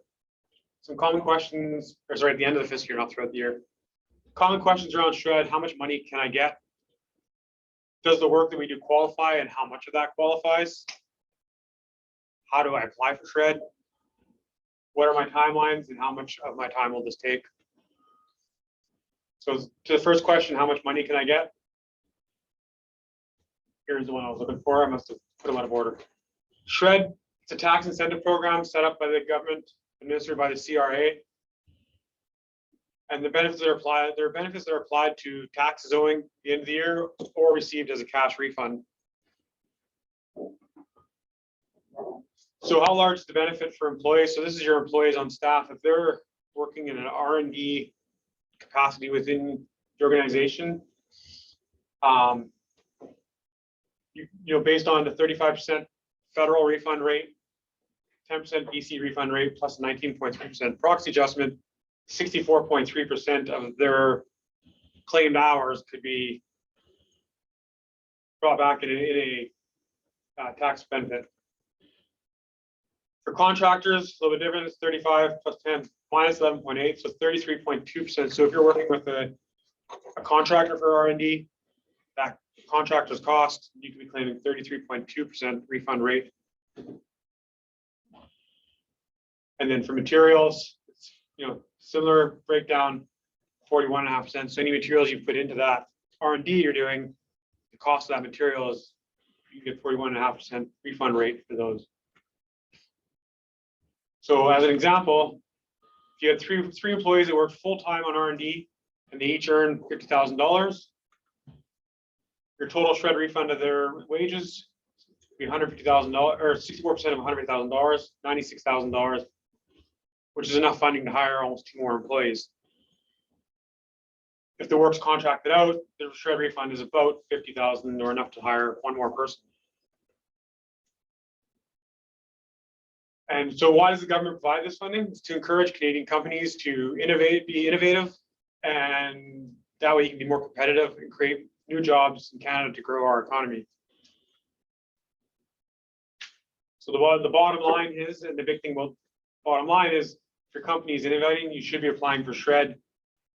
Checks should arrive reliably every year like an annuity, and that's to the bottom line, right? So, does my work qualify? So, 2-part question there. Is the work you're doing SRED? And how much of that work is SRED? So first step is to determine if the innovative work you're doing is SRED. And the second step is to determine what percentage of those activities can be claimed. So like I said before, it's scientific research, a search for scientific knowledge. It's usually done in a lab or at a university. And experimental development, which is creating a new product or improving an existing product and innovating or experimenting to do that. So many companies spend a lot of time innovating, but not everything that you do is SRED worthy.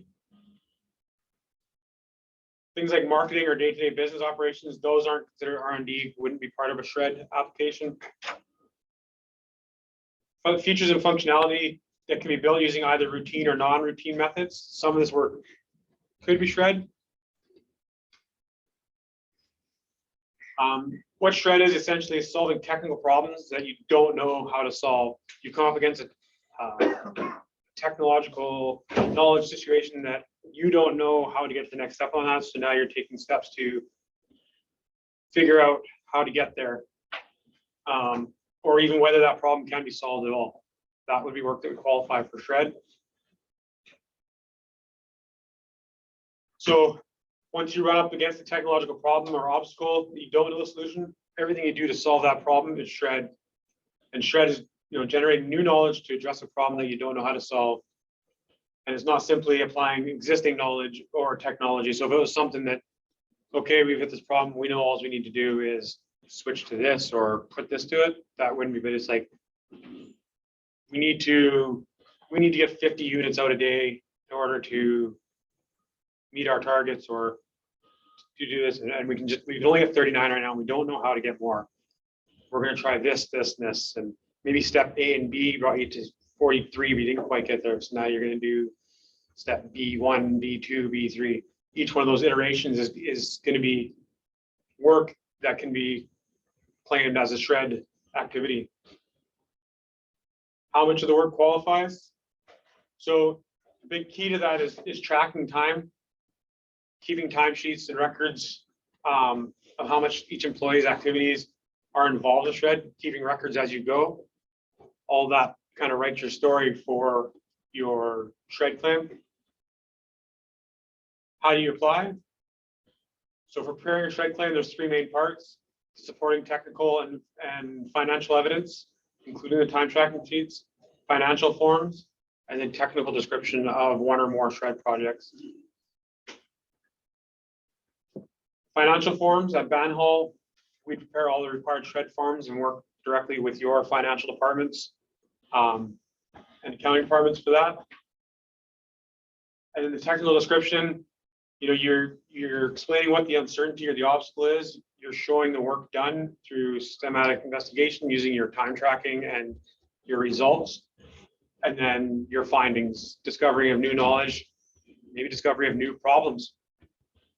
It kind of all flushes out as you go. And then the timelines involved with SRED. SRED's done throughout the fiscal year. So throughout the year, you're going to collect and prepare the supporting evidence. At the end of the fiscal year, the process of preparing a SRED claim to submit to CRA. And then when will my refund arrive? Checks can arrive in as little as 30 days. Expedited processing is generally 3 to 4 months. And then otherwise a maximum of 6 to 8 months after the end of the fiscal year, you'd see your claim. How much of my time or your time will this take? The time commitment, if it's for past work, it's gathering the on-hand supporting evidence that you have, preparing any past timesheets. Going forward, the documentation going forward is about an hour per person, an hour per employee or stakeholder per month. If they're keeping good notes and keeping good time tracking, it's just a matter of putting that together. And then the submission would be assembling the technical report, financial information. And like I said, it's absolutely worth time. It can be up to 2/3 of their salary. Beyond SRED, there's other funding incentives out there that, you know, all kinds of free money the government's offering up that a lot of people aren't exploring or don't know about. And so, you know, just some examples of that. There's a program called IRAP, which is an industrial research assistance program. It offers funding for technical or research-oriented projects to solve an internal innovation challenge. It, you know, supports things like software implementation, productivity improvements, production design, or marketing projects. You know, up to $10 million non-repayable grant, covering 80% of direct labor and 50% of subcontractor expenses. To be eligible, it's 1 to 500 people on payroll and 2 years incorporated with an internal technical R&D team. And some eligible activities, you know, development of innovative products, processes, and services. The project need to focus on solving internal technical challenge by adopting and developing technology and processing enhancements. So SRED and IRAP are two different things. IRAP is more of like at the beginning. You got a project you want to do, you need some capital to get started and get the ball rolling on it. That's going to be IRAP. SRED's at the end of the year when you know, okay, this is the work we put into it and get it back in the tax credit. IRAP would take away a bit from your SRED claim, but again, if you need capital to get going and started on a project and get the ball rolling, IRAP's a good one to start out with. There's also a youth employment program through IRAP, which supports the hiring of young talent by offsetting the employment costs. Goals: have young Canadians get career skills, find good jobs, and remain employed. The YEP provides up to $30,000 per graduate for a period up to 6 to 12 months. And so, copy and paste, no problem there. Eligibility, so it's, you know, incorporated, financially stable, under 500 employees, willing to partner with NRC, IRAP, and as the employer, you're required to find the graduates before you apply for the program. Eligible activities for those employees would be research and development, market analysis for new technology-based products, business development, multimedia, improvement of customer services, and engineering. There's the Canada Job Grant, which is the Canadian government funding program.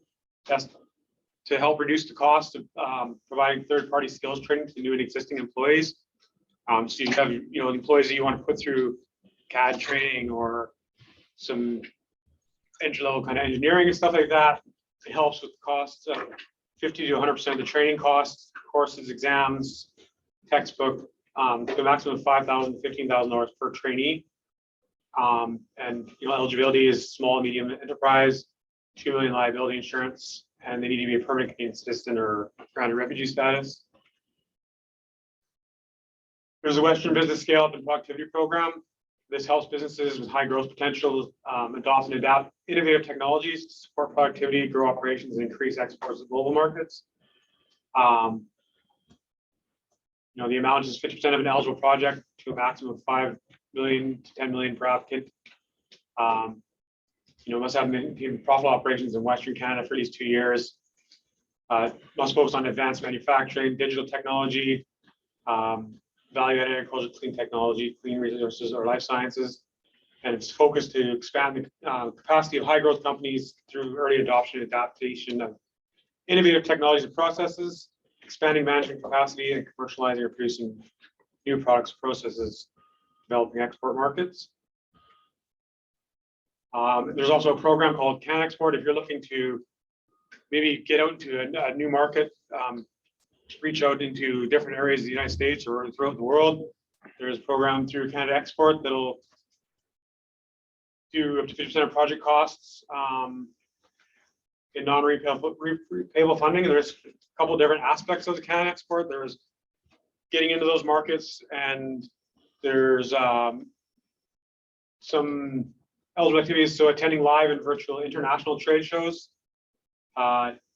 adaptation of your marketing tools or your search engine optimization, third-party design, translation and printing of marketing collateral, applying for intellectual property certification, gathering market research to get into those markets, and as well as expert advice, third-party advice on digital and e-commerce marketing, IP, trademarks, patent certifications, and consulting services. And then that's just kind of scratching the surface of a lot of different fundings that are out there. There's hiring grants through Work BC that provide up to, I think it's $15,000 per employee. If they're under 30 years old and they've lost 6 months, you'll get $15,000 towards their wages covered. So, to grow the business today, what's next? I mean, reach out to myself or Vic here. Vic on the SRED side, myself on the grant side, and see where we can find something to help, something might fit for your organization. Good. Yeah. Great. Thanks, Doug. So quite a few manufacturers in the room. Is anybody participating in SRED right now? You guys. Oh, okay. So quite a few already. It's a great program. You pay a lot of money to the government. You may as well get some back. And folks at Banhall can help you through that. I worked with Vic and Banhall in my previous life for about a dozen years in the SRED program, and made some very significant returns on our taxes. So if you're not in it, by all means, get into it because it's really beneficial. And if you are in it, you're not happy with who you're working with, Vic's a great guy. Be happy to help you out. Thanks. So is Doug, actually. So he didn't leave Doug out.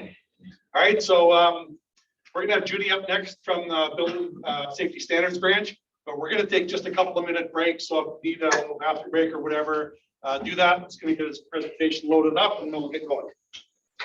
Oops, I'm gonna get-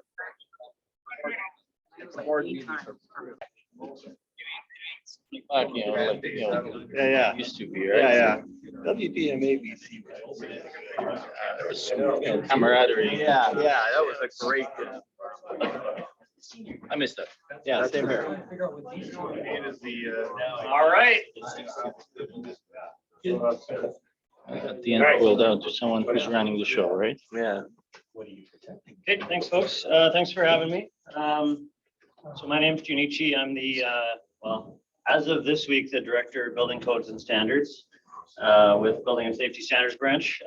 Last week, I was the Acting Executive Director. I haven't updated my slides yet, so.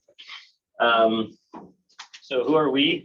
We're the branch of government that's responsible for adoption of the BC Building Code, which includes the plumbing code, also responsible for the BC Fire Code, and then also responsible for the Safety Standards Act, which includes a bunch of regs related to electrical safety, et cetera.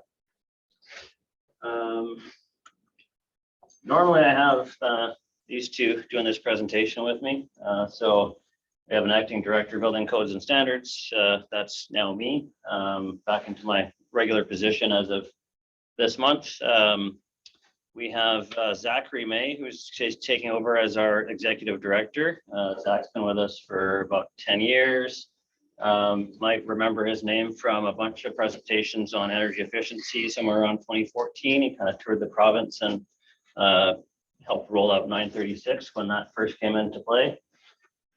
And then usually helped me out as our director of building policy and legislation. She's the one, Stephanie Workington, she does all the step code stuff and the existing building stuff. So I will be doing my best to do their slides today, but I'll have to refer to my notes here and there. So the main topic that I'm going to talk about today, I guess the first topic really is the Construction Codes Reconciliation Agreement. So this is an agreement, interprovincial agreement that was signed in late 2020. I believe it is now signed by all the provinces and territories. And essentially the impetus of the agreement was to help reduce trade and labor mobility barriers throughout the provinces and territories. And of course, they targeted construction codes with this particular agreement. And so the scope of the agreement is really building code, plumbing code, fire code, energy code. And really what we're talking about primarily is technical requirements, so not administrative, not requirements for professionals, stuff like that, and not the application in Div A of the code. I guess I'm stuck on this one for a while. The agreement, as I say, was signed in 2020, and we've been working for the last couple of years to start implementing this agreement. So myself and the two others you saw on the screen sit on some committees, primarily aimed at delivering on this second to last bullet, transform systems, which I'll get to in a minute. But these are the kind of the four main deliverables of that agreement. And so the first was freely available national codes. So if you're following that, you will have seen that the building code is now available free online. National codes, I think they went back historically and put them all up there. And then for BC, of course, that means we can finally publish our code for free as well. So that's, I think that's a huge win for us. And my understanding is there's a commitment for ongoing funding in relation to the freely available codes as well. I'll do timely adoption next.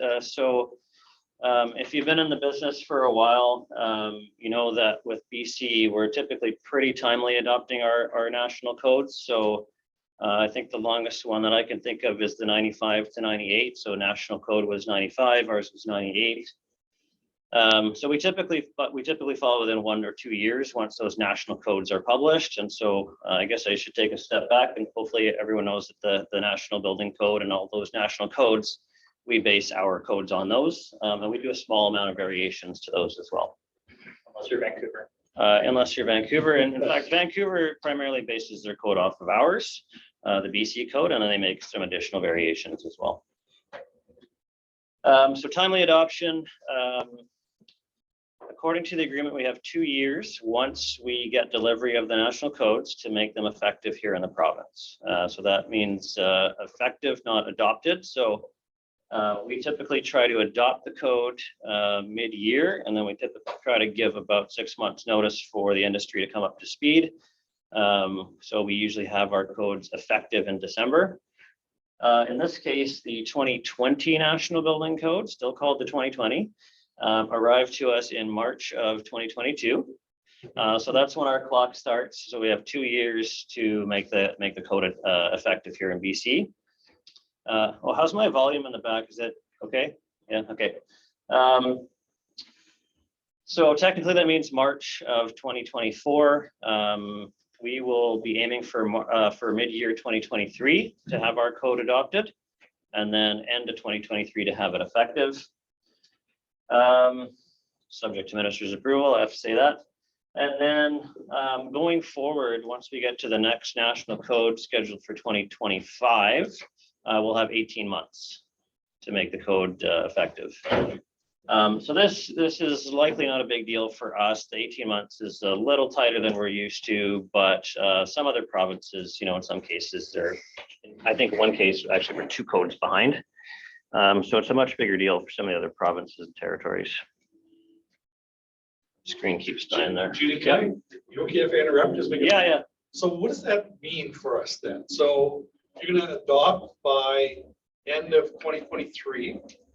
Yeah, effective by the end of 2023. Effective, sorry. Yeah. So adopt by Mid-year 2023. mid-year 2023. If all goes well. And effective end of 2023. That's right.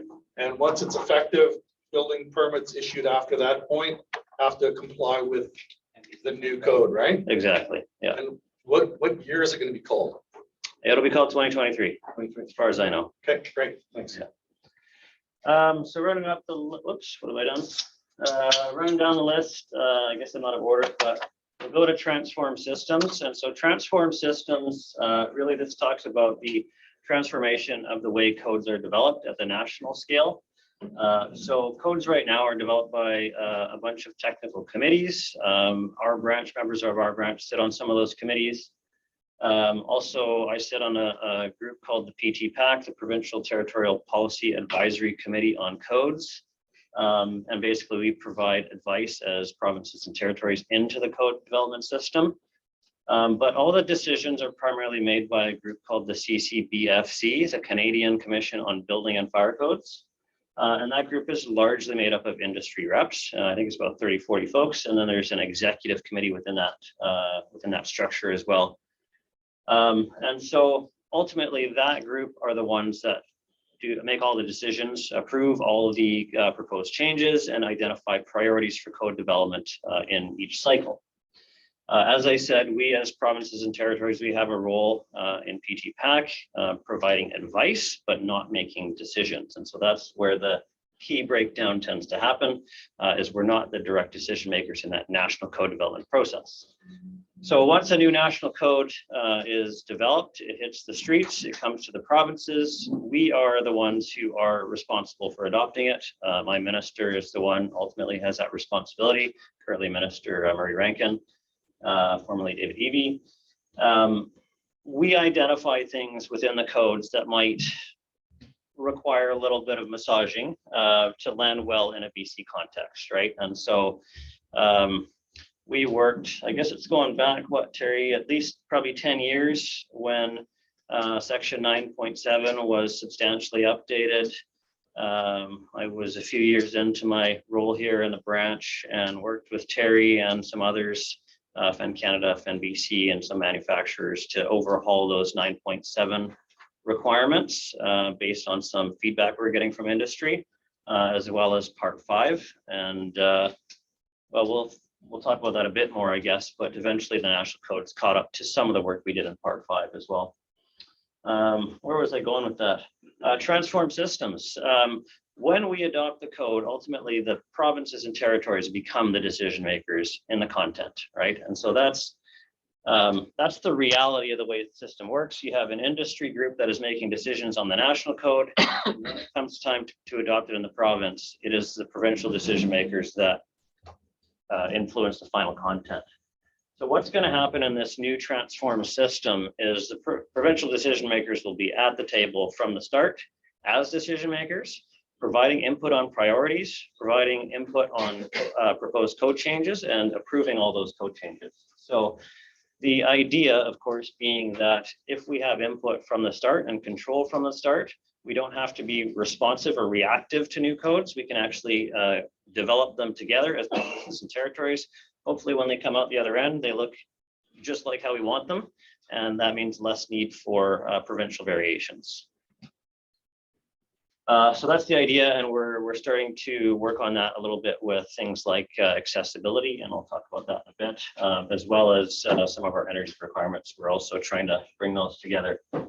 And that's really the last piece, is harmonization, right? And so that, as I said, was the overall goal of the agreement, is to try to better align the requirements, the technical requirements between the different provinces and territories. So we in BC, we say we have about 5 to 8% distinct content. That's a really rough estimate. It doesn't account for like the impact of the changes. It really just accounts for the volume of text in the code. So it's a really, as I say, it's a rough indicator. But it's that 5 to 8% that we're going to talk about the most, and it's that 5 to 8% that we're concentrating on to try to bring those in better alignment with the national codes. Other provinces like Ontario say like 25–30% of their code is distinct.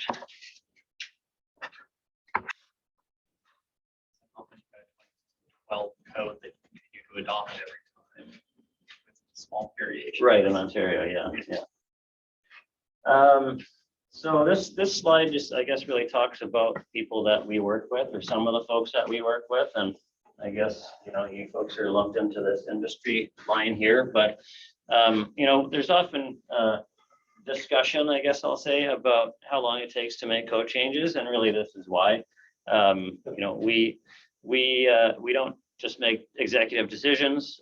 We make decisions in consultation with all these different folks that come to the table. So you have your local governments, you know, insurers, industry. We work a lot with Technical Safety BC, who are the technical regulators. So they enforce the gas and the electrical elevating devices regs and all that stuff. We're working with utilities quite a bit right now when it comes to some of the energy code stuff. Who else is on there? BC Housing, I guess, is one of the ones I missed. And so we work with them on the builder licensing stuff and a lot of the technical publications. So you usually see our logo at the bottom. And right now working a lot with OSPG, the Office of the Superintendent of Professional Governance.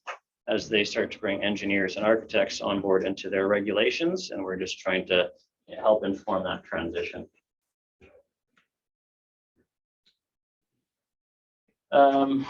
So yeah, harmonization and national and provincial collaboration. So as I said, a lot of our stuff, our unique content in the codes, we're trying to bring it together with what's in the national. So that's an ongoing process. It'll happen over the next 5, 10, maybe even more years. Under that, by the way, under that interprovincial agreement, we can still make variations to the code. They just have to be for a legitimate policy objective. You can read the wording in the agreement. I would argue we've never made a variation other than for legitimate policy objective, but we still have that latitude. But really what the agreement does is really highlights the need for us to harmonize a little bit better and to not be making any new variations where possible. Having said that, we do have a few items up here that are provincial mandates, and so they have been well publicized by the province. So 20% improvement to energy efficiency is part of the Clean BC mandate, as is operational carbon pollution standards for new construction. We've been very public as well that we are by the next building code advancing accessibility of new buildings for all people. Housing affordability always remains at the core of everything we do, but obviously you can see there's a huge tension with that energy requirements or accessibility requirements, etc. And we're also working on existing buildings renewal strategy, which focuses on energy. And so all these items are actually also not only provincial mandates or commitments, but they're also national commitments. And so we're working with national partners really on all these different things to try to improve collaboration, but also to try to end up in a place where we are harmonized at the end of the day. And I'll go into a little bit more detail on some of those items.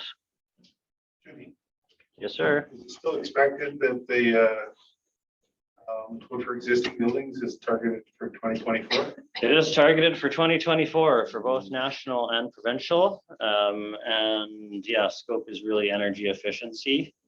What will that mean for U values, windows, etc.? I don't know. Yeah, I think we have a couple slides just on the general approach there. So this is where I'm getting into someone else's slides, so I'm just gonna have to go by the notes just a little bit more. Sorry, Murray, is that the building code for existing buildings? Yeah, Renovation. 2.5 years okay. ago, there was a declaration at a BC Beck conference in February by Andrew Babe Salmon when he was ED at the time. He was, yeah. And he declared that it was the expectation, it's along with the Clean BC and all that. He declared that we're going to see a code for existing buildings by 2024. And the only reason I'm asking is because it's crickets out there in the interim. So Yeah, it's been quiet because we're really focusing on the 20% and the carbon pollution stuff. There was a bunch of work happening with the existing buildings, and a bunch of it is now starting at the national tables as well. What would the plan be to enforce it? Just through building permits? Yeah, through typical means. Yeah. I'll get to some slides on that in a bit. Okay. Next edition of the national codes, as I said, it was a 2020 national code, so we got it in March of 2022. 280 plus changes. We'll bring it into force within 2 years. So again, aiming for the end of December 2023. And as we move towards that, one of the biggest things we're doing is trying to reduce and eliminate variations in accordance with that agreement that I mentioned, that the CCRA agreement, Construction Codes Reconciliation Agreement. So we're going through a lot of our historical variations and just trying to figure out if they're still needed, still justified, and update or eliminate them where possible. But it doesn't mean we're just throwing good work away. We've done a lot, like the section 9.7 stuff. I think we did a lot of work with the industry there, so that will continue into the next code. And the same with our part 5 stuff in relation to windows. At the moment, that's all planned to continue. And I guess, yeah, we'll get into some more specific topics here. Oops, advancing that slide, but not this slide. So a lot of this is, is just kind of general updates. So, but not necessarily focused towards your specific industry. And Terry, you've seen most of this before, so I'll try not to bore you. But the next edition of the building code, these are all national code changes that we're looking at here. So EMTC is encapsulated mass timber construction. And that was adopted throughout the in select locations throughout the province in our last code. I think we have 21 locations where basically if a local government was wanting to adopt those requirements early and allow that type of construction in their jurisdiction, they are listed in the building code and they could build these 12-story encapsulated mass timber buildings. Come December 2023, everyone's going to be able to build them. So every part of the province. Obviously zoning and those types of restrictions still come into it, but the code will have changed. Legionella is another one. It's just plumbing related changes to help manage the risk of Legionella, which I think is it's a bacteria. I don't quote me on that, but it does breed in your hot water tank if your temperatures are too low. So there's a bunch of different requirements coming in to help address that. Those are the green ones. There's a couple of orange ones, which are not quite so easy. And so the National Building Code 2020 has new requirements for large farm buildings as well as home type care occupancy. So with large farm buildings, they've put everything into a new part of the code called Part 2. Right now, we reference the 1995 Farm Building Code in the BC Building Code. It is the latest and greatest farm building code that there is. But as they are transitioning to regulate these large farm buildings, there's a whole new set of requirements in the core building code. And really the impacts of that, I think, are going to be quite significant here in BC and potentially a little bit different than they've rolled out in the rest of the country. I guess what I would say really is the enforcement regime is really not consistent with farm buildings. So I'm aware that in some places, for instance, there are no permits at all or inspections with farm buildings. So you can imagine going from 0 permit, 0 inspection to it being included in the core code and every local government enforcing it and inspecting is going to be a big deal. We're also just trying to figure out how that works into our current system. Agriculture is generally federally regulated. Yeah, so there's just some unique considerations. I guess I'll wrap up by saying that with rolling out farm buildings in BC. So we're taking a bit of a slower walk on that one. It is in the 2020 National Building Code. We're not sure yet if it's going to be in the 2023 BC Building Code. We also have this one, which is new Group B Division 4 occupancies. So Group B is care occupancies, right? And they've introduced some new requirements to allow small unsprinklered care homes. I think they're up to 10 persons. And basically there's a Part 9 buildings and really kind of a lower cost alternative to some of the other Group B occupancies, which generally require sprinklers. Some can be combustible buildings, but generally B3s are all sprinklered at the moment. This is another one that we're taking a bit of a slower walk on. We have extensive regulation already in this province through the Community Care and Assisted Living Act through the Ministry of Health. We have some variations in our code related to sprinklers in some of these small facilities. So we actually already allow these facilities in BC. They have to be sprinklered. And there's some other things like exit signs and such. But we just have to figure out how this is all going to land in our code and how to coordinate it with these other regulations we have. What we are doing for sure in the next code is accessibility. These are colored different because these are not necessarily just national. The national code does have a whole bunch of accessibility stuff in it that we will be likely adopting next time around.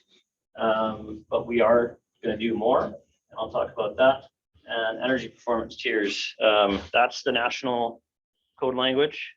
We of course use the step code, but we will talk about some changes that will kind of bring those two together at least a little bit for now.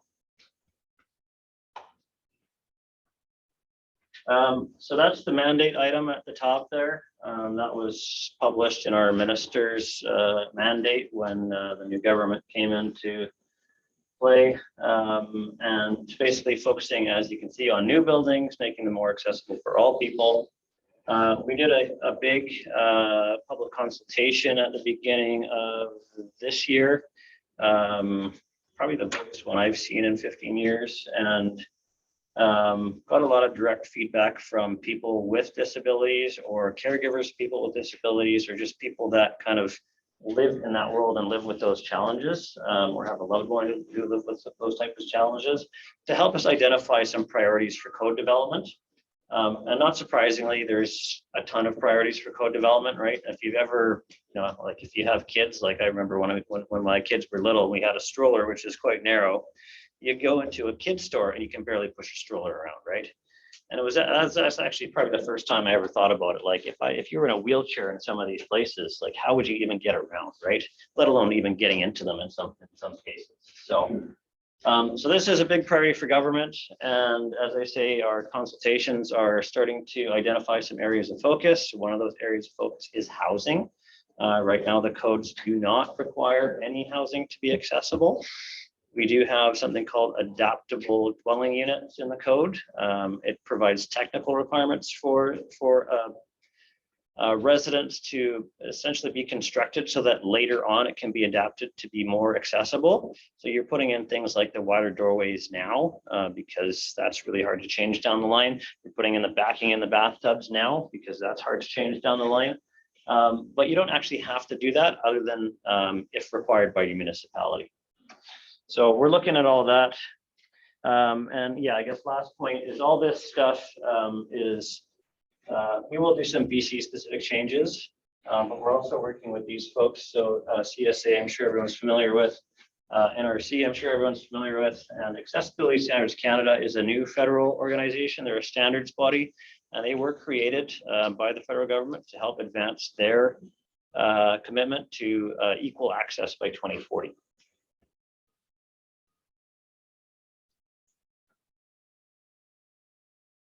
Okay. I'll be quick on this one because I don't know if folks get involved in this much, but we do administer through our office the Building Code Appeal Board. It's not us, they're independent decision makers, but we do help administer the appeals. So I think there have been one or two on Windows in the past. There is a new form available. I won't go into detail, but essentially, if you have questions about the appeal process or you need to be involved in appeal, you can just contact this little tiny address here, which is building.safety@gov.bc.ca. And all that information is on our website as well. I will be quick on these ones too, because they're not particularly relevant to you folks, but always good to know what's going on in the industry.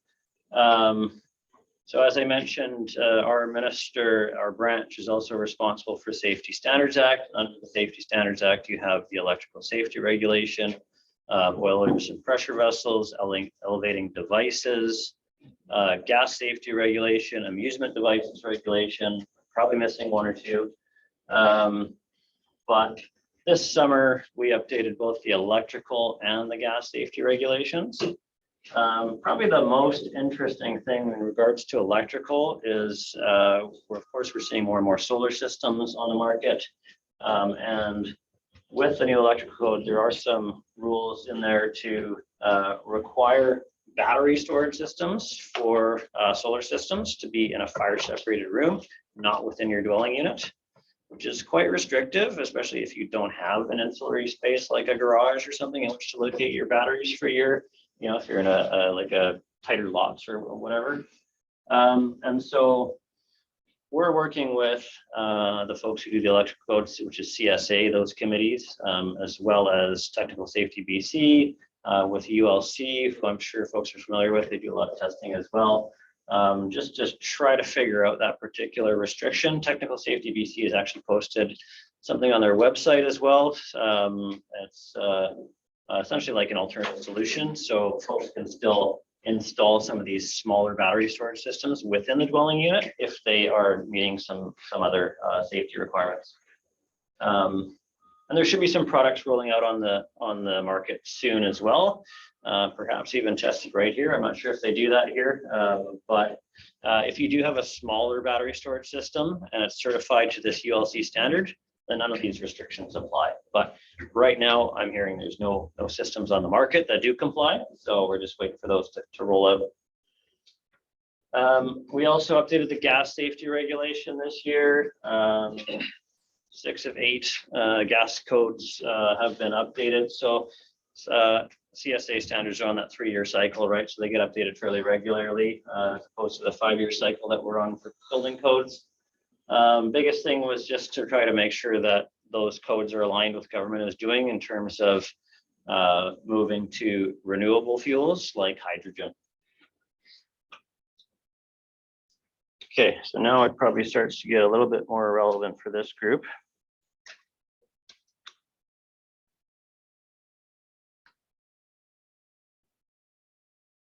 But also I start to know a little bit less about these topics, so I'll do my best.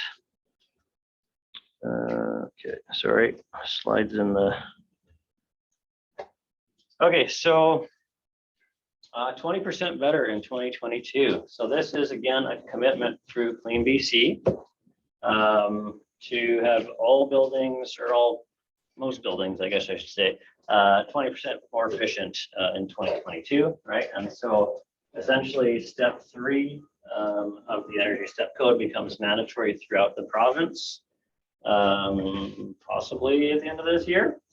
All this stuff is right now up for public consultation, so it's available on our website if you want to see the nitty-gritty details like Murray does. Yeah, we've also, of course, published our future targets. So if you go back to presentations today, there was talk about getting up to net zero, and that is certainly where the province is going. We've advertised that already, and the national system is going there too. Okay. So step code looks at the most commonly built occupancies. So we're talking about residential, office, personal services, so group Ds, mercantile, and some low hazard industrial. And again, it's primarily designed as a performance standard for energy compliance. And I think we heard a bit about that earlier.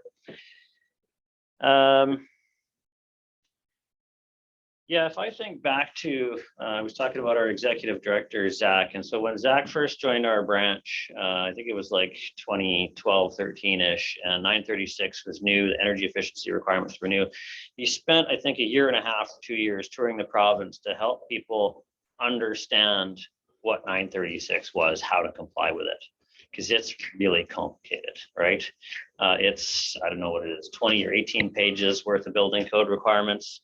And then, you know, like multiply that like exponentially, I guess, right, to actually implement it on the ground. It was really out of that confusion that came the energy step code as a simpler way to comply with energy performance requirements, right? And that's really the shift that we're trying to push through the industry, is to get to this performance-based approach with buildings. Because it is just less restrictive, it is easier to comply. That gives you more flexibility as a builder to comply with. Having said that, not everyone in the province is ready for it. So we have been targeting step 3 as a minimum across the province for many years. You will see as part of that public consultation an option to do that prescriptively, so not with an energy advisor. Just to follow the recipe in the code, just like you've always done if you're used to building in accordance to 936. And that really is to accommodate some of those locations in the province where energy advisors are less available. They're more costly to obtain.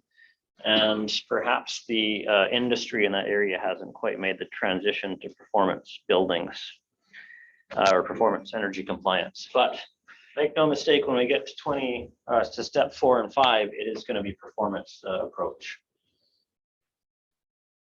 What are we talking about here?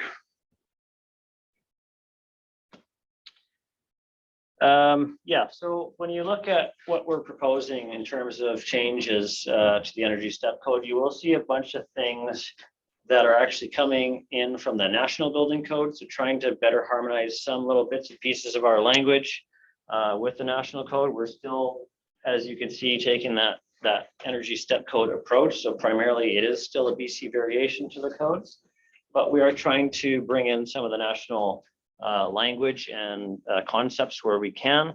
So for instance, in part 9, there's going to be a couple new methods for air tightness testing, and those come from the National Building Code.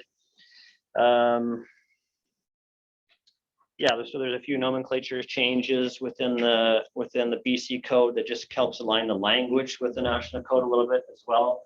And then I guess this is kind of the important one, is the unique building types. Is we're still working on requirements for some unique building types. So something like log homes don't necessarily quite fit into the box of the energy step code. And so we're doing some analysis right now, some research and some analysis to try to figure out if those types of buildings can meet step 3 and how they can meet step 3 in a way that isn't totally punitive for that special building type.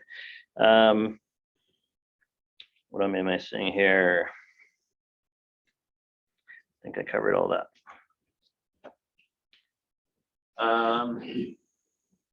Okay, some Windows specific stuff. So I started to talk about the next code. For 2023 code, all windows in this province will be required to be U value of 1.0 or better. We're listening. Sorry, about when? I You just wanted, you wanted to hear. I made that up. If you're still You just wanted to see if we're listening. paying attention. Yeah. No, so that is not true. So now everything he says after this will be easy. Exactly. Folks probably know there is that Energy Efficiency Act, right, and Energy Efficiency Standards Regulation. So that's a separate department of government that regulates the resale of product or the sale or distribution of window products. We do what we can to help to keep our values in alignment with those. They are not in this case for a number of different reasons, but so you'll still have to look at both of those regulations when you're doing compliance. So I will mention that we had a presentation with Camp Shook maybe about 6 months ago, where they Right. came into what that looks like. It was like 1.6. Yeah, perfect.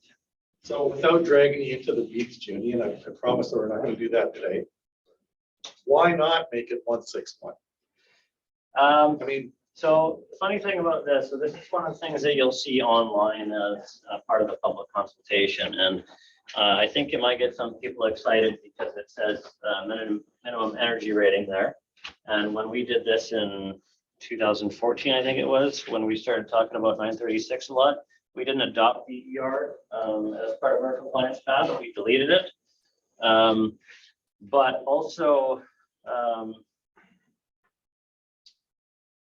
so I guess the point I wanted to make is this is a very limited application part of the code, this 936.27. And the reason the numbers don't line up is because if you are doing in 936.5, you can do a trade-off method, right? So basically you model a code compliant house, and then you model your house, and then you have to beat it by 20%, right? And that's how you can demonstrate compliance with the code. Right now, we're proposing that you can use that U value of 1.8 because that was or is the old compliant house. What it doesn't reflect is that 1.61 that is changing in the Energy Efficiency Standards Regulation. But essentially, the change we're trying to make is from old code to new code, 20% better, right? And so that's what that actually represents. Is if you're at the 1.8, that's the value you would have used in the old code. okay. It's legal to manufacture a window like Yep. that. I can't legally buy a window that's. That's right. It's legal to manufacture a window like that. Like, yeah, you can't sell Yeah, a window. so really this only comes into play if you're doing that that trade-off methodology, or if you're in certain limited applications. And I just have to look to see what those are. I do not have that memorized. It makes it just more, it just makes it easier to meet that 20% It does essentially. delta Yeah. between the two. Because if they went to the 1.61 and then you needed to exceed it by 20%, then you're pushing it too far. Okay, but you can't buy that. You can't buy that window, but they're saying you're never gonna, because it's only based on the 20%, so which is gonna put you below the 1.61. I tell you, well, you have to put it below the 1.61 or you can't put it in your home. So bear in mind, this is all a And- public consultation, right? So you can certainly provide your feedback on it through the public consultation. I think, Jimmy, to that 1.8, we go on later and we got this new table D 93627. Basically, it says the U-value characteristics, fenestration and doors, buildings containing only dwelling units. You're now 1.22 across the board. A house, all dwelling units. So 122 is, you can't even use this number. You're gonna use 122. So if you are going prescriptive, step 3, it is more restrictive, yes. And so that's why I say this particular table, from what I understand, has very limited application. Once you get into the meat of the code, if you are trying to comply prescriptively, you do get into some quite restrictive requirements for your U values, for your building envelope, for your insulation, et cetera. And really, that's why step code is better and easier, right? It provides you that bit more flexibility. And again, we have the ER in here. And so again, that is this very limited application. But really, it's in there as an attempt to bring in a bit more harmonization with the national codes. And so the national code has always used the ER rating. Effectively, it doesn't really mean a lot as far as I can tell, right? Because as we've talked about, you're still going to have to comply with the ESR, the Energy Efficiency Standards Regulation. So you're still going to have to use a window of a certain U value, right? Depending on what zone you're in, right? And so the ER does come into it, but you're also going to have to comply with those other regulations. And that's fair. We wouldn't have to comply with the ER at all because we'd be complying with ESR. And it does not reference energy rating. It doesn't, right? Nor does the step code reference the ER, and nor does the trade-off method, as far as I know, reference So the this is a ER. gimme so that we could essentially line up the NBC.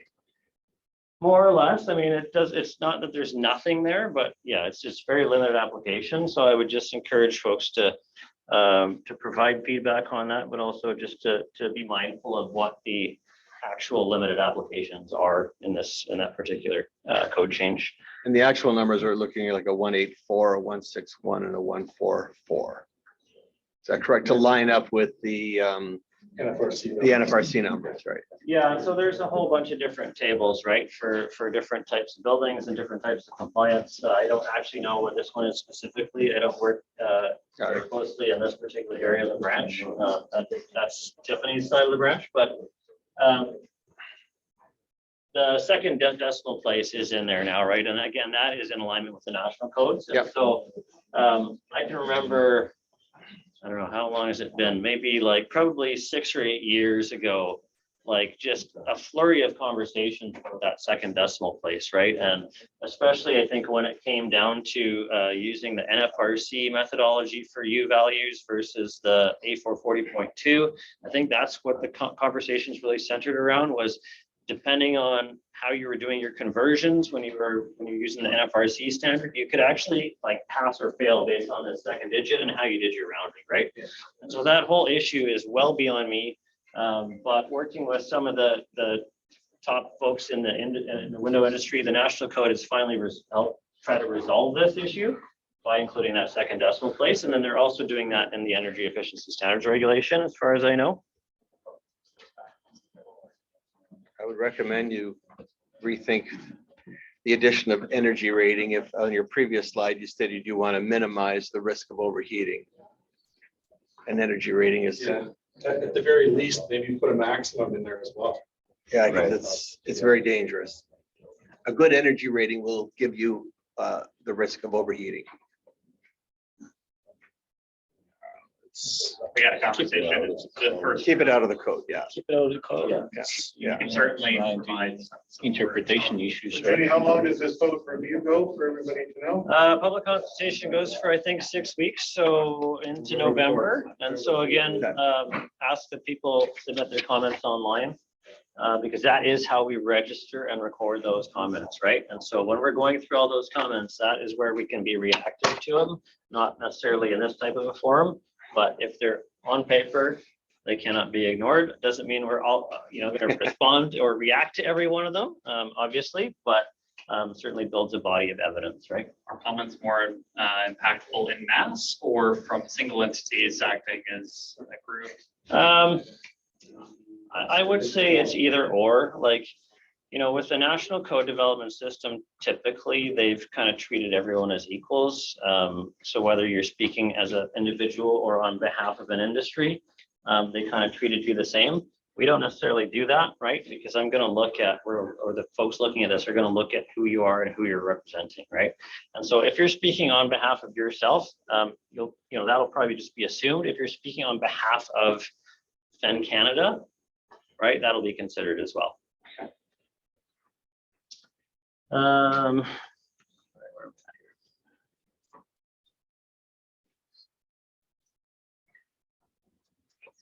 Yeah, so I guess we're going down the line into some of the other U values. Marie already mentioned this one, the 1.22. And really, so again, this is part of the prescriptive path. And through the Energy Step Code Council, they did quite a bit of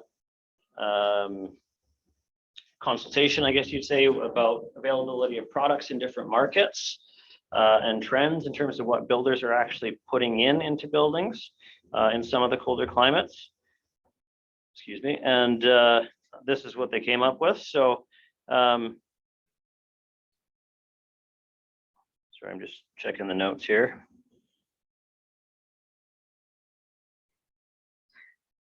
Yeah, so again, this is again part of the prescriptive path. So these values are what you're going to use if you're in these colder climates. Well, I guess it's all through the climates, but if you're following the prescriptive path, these are the U values across the board. And doors applies to sliding and swing doors? That's a good question. I don't know the answer. And I don't want to make it up because I could be wrong. Yeah. Oh, look.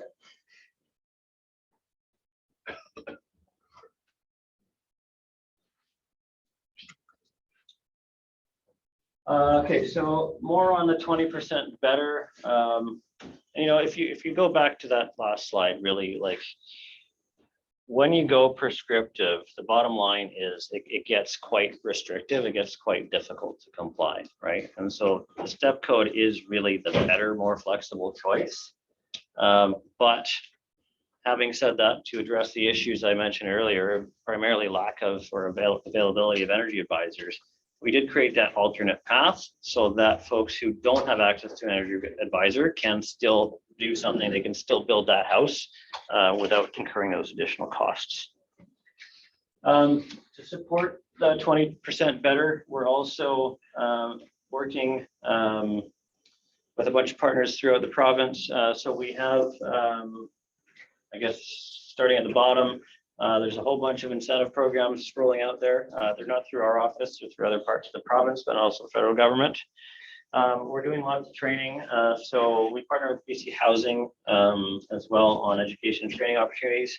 And a big part of rolling out this 20% better is also making sure the local building officials are up to speed. And so we do talk to them. We're partnering with them as well. We do plan to have the regulation available ahead of the effective date, so that has now happened. We're definitely working on a very compressed timeline.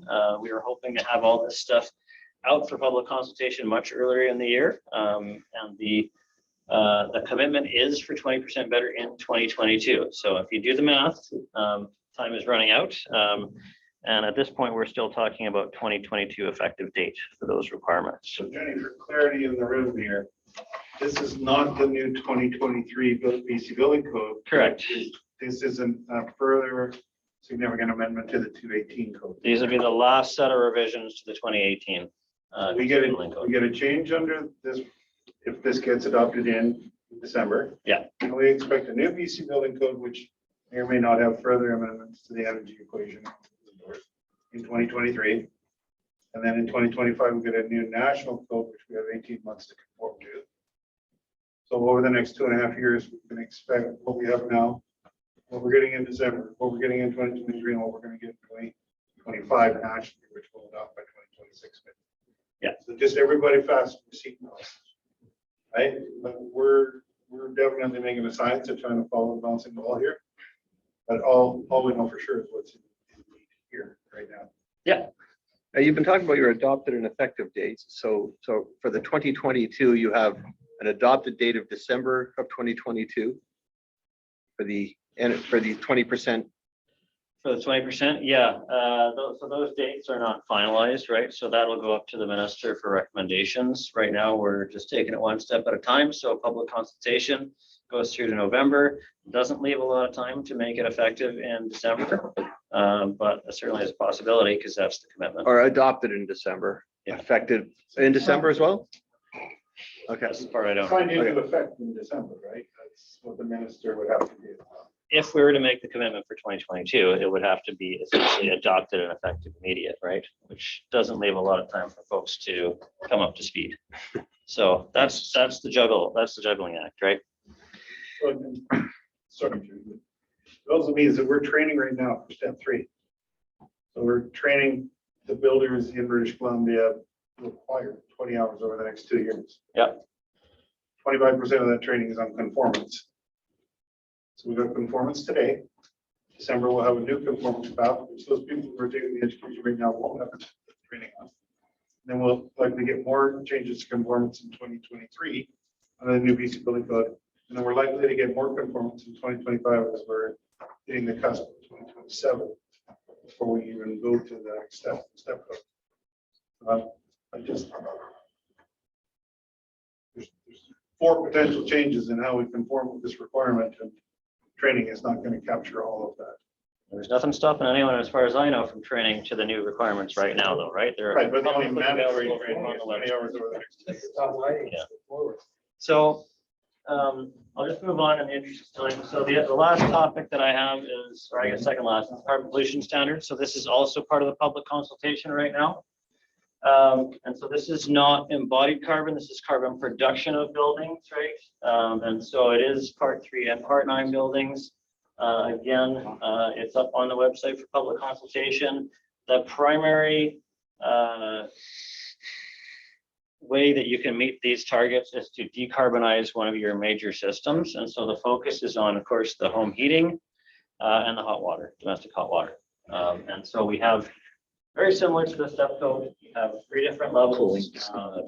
Lowest, right? So medium carbon, you're decarbonizing one major system, be that hot water or heating. To be low carbon, it's 2 major systems, and zero carbon ready is all your major systems. So anything that's using fuel, whether it's electricity or gas, has to use low carbon fuels. And so we get asked all the time, what is zero carbon ready? Is it different than what's in the Clean BC plan? It's not, it's the same thing, but it just acknowledges that this piece, the fuel piece, the carbon of the fuel itself is not within our control in the building code. So really what you're trying to do, you're trying to maximize your efficiency when you're using those resources, right? So that's why we hit the energy efficiency approach first. And then when it comes to the carbon pollution of the fuels, that's totally out of our control. So that is, the fuel providers and the folks in government working on that type of policy. They are working on low carbon fuels, right? So things like hydrogen or methane or whatever, all that stuff is proposed to come online into the system.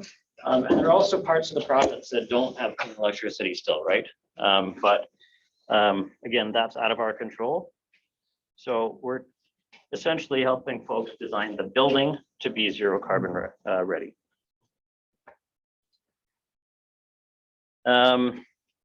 Yeah, and as I say, it looks just like the step code. So depending on what part of the province you're in or what municipality, it will be up to the municipality or the local government to figure out what step that they want to require their buildings to be. Same as the step code. And then lastly, existing buildings renewal. So we talked about this a little bit. This is the commitment for 2024.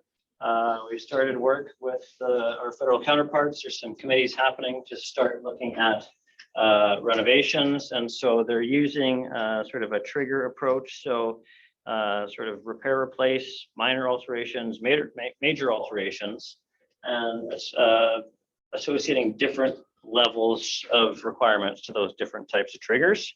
That's all the work that's been done so far. So that's all I know. I don't know what it's going to look like in terms of U values of windows or R values of walls or anything like that. It's very much in its early days. And we're also working with partners to deal with resiliency. So this is another thing that's part of the Clean BC strategy, being more responsive to things like floods, heat waves, earthquakes, wildfires. A lot of the stuff is already out there, and a lot of it isn't necessarily code stuff, or it can be supplemented by code stuff. And so that's, I guess, the last of the Clean BC strategy items that we're working on right now. I think that's it. Question. Thank you first. I know we, like I said at the beginning, we could probably be a pretty aggressive bunch, but so the appeal process. Yes. That's probably the one I'm most interested in. There are certainly code items that we run into fairly frequently, where there's either the language needs to be clarified, interpretation needs to be clarified, or just overall we struggle with it as communication. Does the appeal process deal with, say, that scenario? Like, how is the appeal process used as far as you guys are concerned?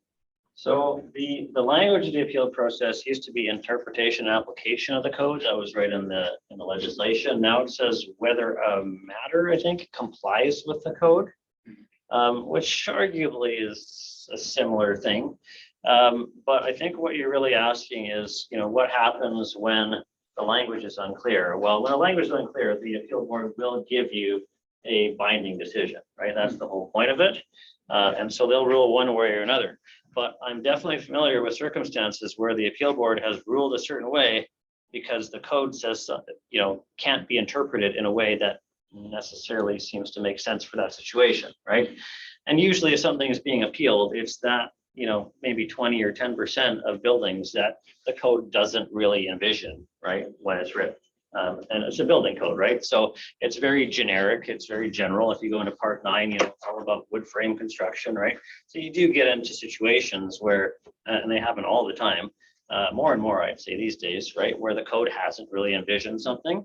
And that's where the appeal board really gets into a difficult place sometimes. And they kind of get sometimes backed into a corner of saying, well, this is what the language says. This is what we think it means. So this is what you have to do.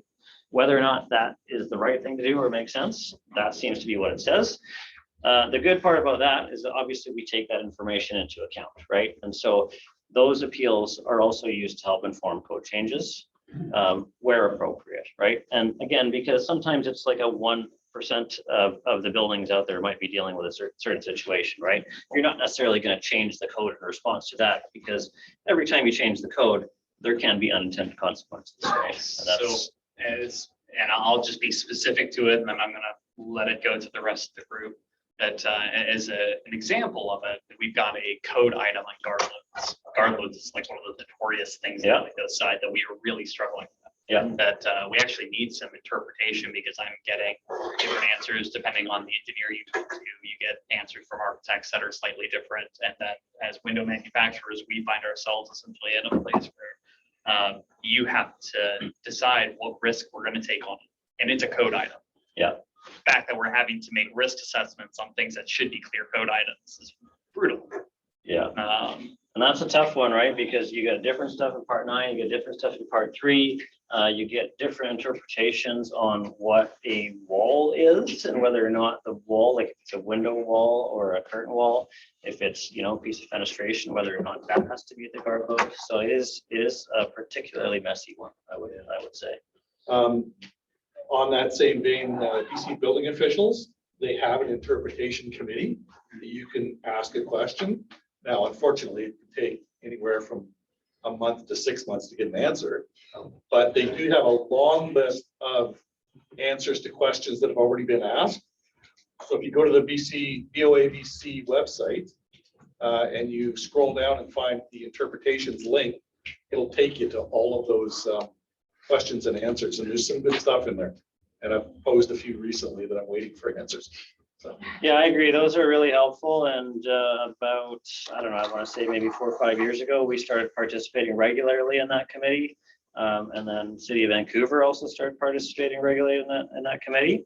And so all the appeals that are on, at least the more recent ones, have gone through our branch as well. We're not the regulatory authority, right? The local government is. But the goal of participating in something like that is to try to get a little bit more consistency in application and interpretation of the code, right? And the same goes for the appeal board. Sorry. Nice thing about that is if you can find an interpretation that's already there, you can take it to the building official that's challenging you and say, look, your guys are saying this. So it's quite helpful. It's a great site to save as a favorite. So it sounds like there's 2 resources. If there are building code questions or concerns, is that we've got an appeal process through BSSB, or we have an interpretation site from the BOA. Yes. Yeah, and we do answer code questions, but they're not specific, right? So we're not going to tell you what do you need in this circumstance. That's not our job. It's not our role. It's not an appropriate role for us, right? Because that really is the local government that makes ultimately those decisions in accordance with the owner or the designer. My understanding is the appeal process is only available to a specific case. Would you appeal a generic question about an interpretation? No, so what people have done in the past, though, is they have done appeals that, arguably make a statement about something more generic, right? But technically, no, they are site specific. So the application is limited to that one job, right? But the reality is people use them all the time in the same way that Terry has mentioned, right? If you have, the appeal provides a summary. It tells you what the project description was, what the scenario was, what code requirements you're looking at, right? And so if you can fit your project into that same box, they often do get used to help inform other decisions, right? It's not a slam dunk. It's not a legal precedent, because they are site specific, but they do get used in that way for sure. Is the ruling binding in a case like that? It's binding on the parties involved in that particular decision. Yeah. Occasionally, you get 2 different interpretations over the years too. Yeah. You do, and I mean, there's potentially reasons for it. A different committee, different membership, but B, the context changes, right? The code changes around that particular requirement. Or C, you get more information, right? And we're always like, information is what we seek, right? In terms of building codes, and like as the codes have become free online, so have also a lot of the committee meeting minutes historically have been able to access those more and more over the years, right? So we're getting more and more information where, sometimes I can look back at something that happened 25 years ago and say, like, here's what the discussion was when that requirement was created, and that helps inform, the intent or the application of that requirement, right? Or the limitations of it, right? So there's good reasons for those changes, and the board is always aware. I think I could probably say always aware of the previous decisions. In some cases, there's continuity of membership for 20+ years. Yeah. So Judy, just so I understand, on the public comments activity, is there then a draft of the 2023 BCBC that you can review to provide comment to, or I'm not sure I understand? Now, what you do is you take the old one and then you cut out all the new ones and you create a draft of what the code would look like under the proposed changes. Then it goes dark until it is. Yeah. So keep in mind what we're looking for comment on is changes to the 2018, right? So these will not be, they're not going to be viewed in context of the 2023 yet, right? Okay. So you're just looking at the 2018 code, and really you're specifically this set of changes in And those changes are based on the 2020 NBC. no, this set of changes is based on the 28. This set of changes is to the 2018 DCBC. It does incorporate. and then fight the battle again in the 2020. Well, there's other, yeah. It does incorporate some stuff that is in the 2020 NBC, however, right? Okay. So some of those just little things like the ER, those are And 2020 is there, NBC values. is there opportunity to influence what's in there? Like- Absolutely. Yeah, okay. Absolutely. Yeah. I mean, this is why we do what we do. I mean, we hope that by the time it goes up for public consultation, it's like at least 90% correct, right? Yeah. And we've done, the work to figure out that it is, but obviously we miss things. Obviously there can be new things that we haven't thought of, or a part of the industry we haven't spoken to, or what have you, right? So this is why we do what we do in terms of public consultation. I don't want to turn over another rock, but embodied carbon, I mean, is that even, are we talking 2 code, 3 code cycles down the road? Or? Embodied carbon is on the radar for sure. Speaking with national committees, it's not on the immediate radar, and within our office, it's not on the immediate radar. There is a group in government called the Office of Mass Timber Implementation, and they really have been created to help sort of facilitate industry and building mass timber buildings. It's on their radar. But in terms of a national code change, I think we're a little bit far out. I think they were talking 2030. So here, Start that way. see some activity in some cities that are already looking at finding ways to manage embodied carbon that's going into build. City of Vancouver, I believe, has some policies that are coming into play. Yeah, I think they're doing something. I mean, that's always the balance, right? As local governments have autonomy through the Local Government Act and Community Charter, and they have certain authorities granted to them. And I think in terms of environmental protection, it's fairly open. And so with step code, that's why it's another part of why step code was created, was to help replace some local government bylaws where local governments were starting to regulate energy efficiency in different ways, right? Whether it was an EnerGuide rating or something else. And so you start getting a bunch of different local level requirements that become really problematic, especially, I'm from Victoria, right? So, or from Bay, and so we have like 13 municipalities within like 50 miles, right? And so, the same thing can happen here too, right? Where you've got different requirements in different cities, right? So that's part of the design of the step code, is to help minimize those variations. And the same goes for the carbon pollution standards, because we are starting to see local governments regulating carbon pollution, carbon production as well right now. Okay, one more for me. Before I forget, I forgot. Step code implementation being mandatory. You mentioned end of this year, if I'm not mistaken. Step 3, is that what you said? Step 3, yeah.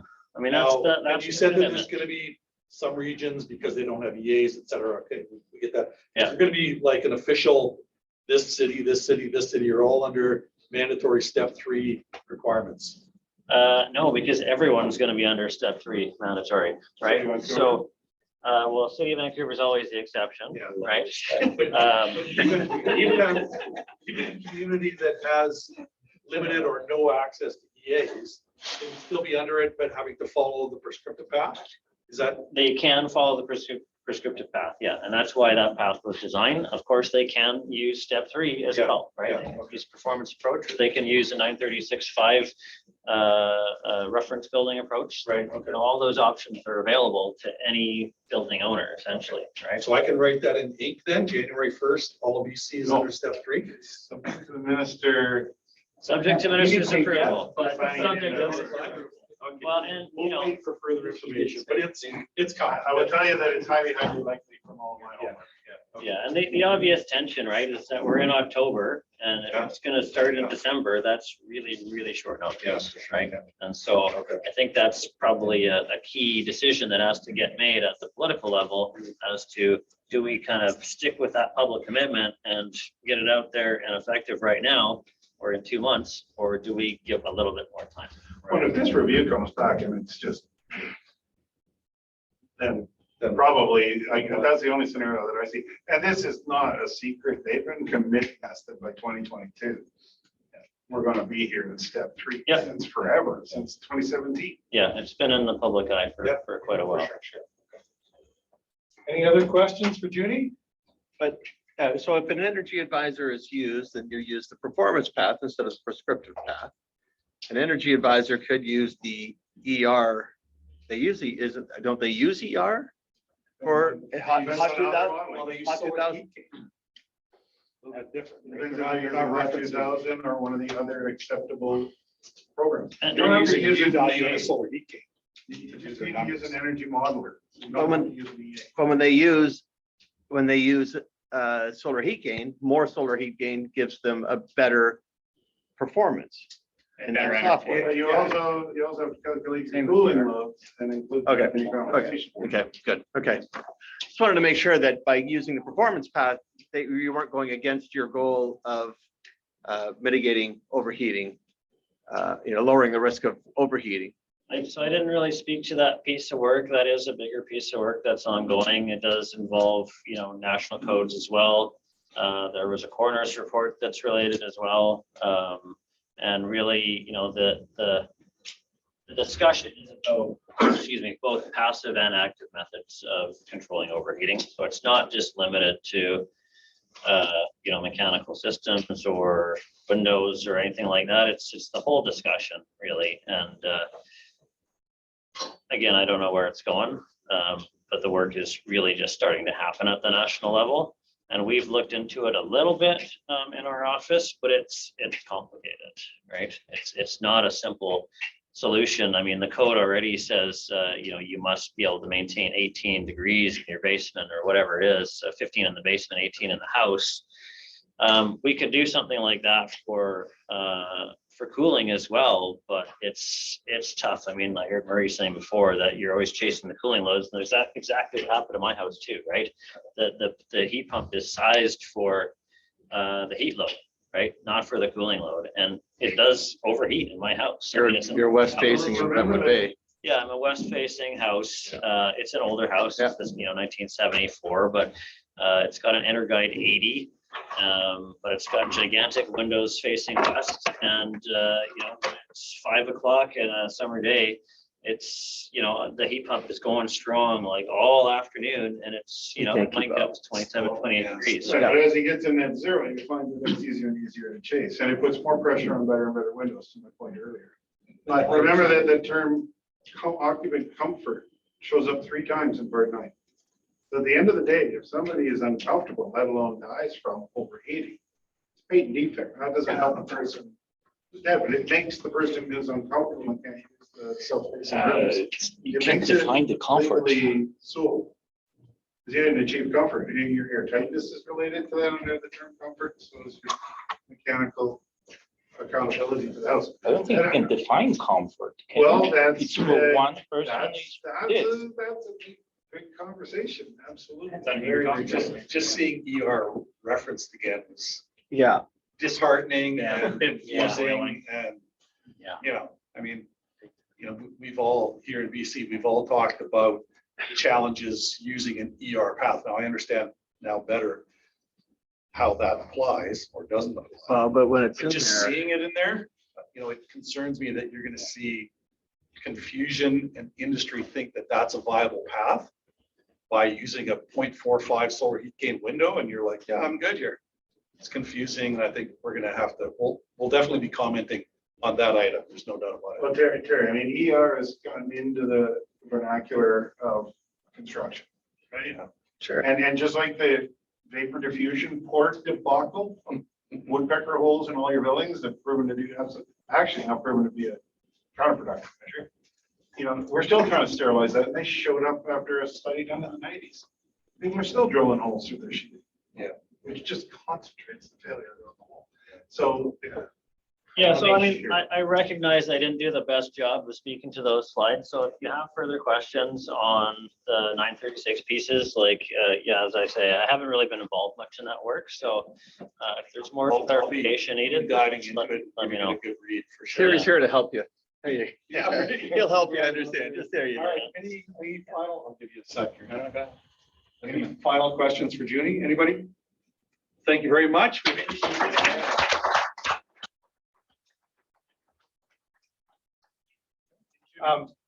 got one thing on the side here. You're gonna be here until 7 o'clock. Yeah. You know, a great room. So happy with the turnout we got. You know, it's always a bit of a crapshoot. You never know what you're going to get, but BC's membership and non-membership, there's some non-members here as well, is growing, and we're really happy about that.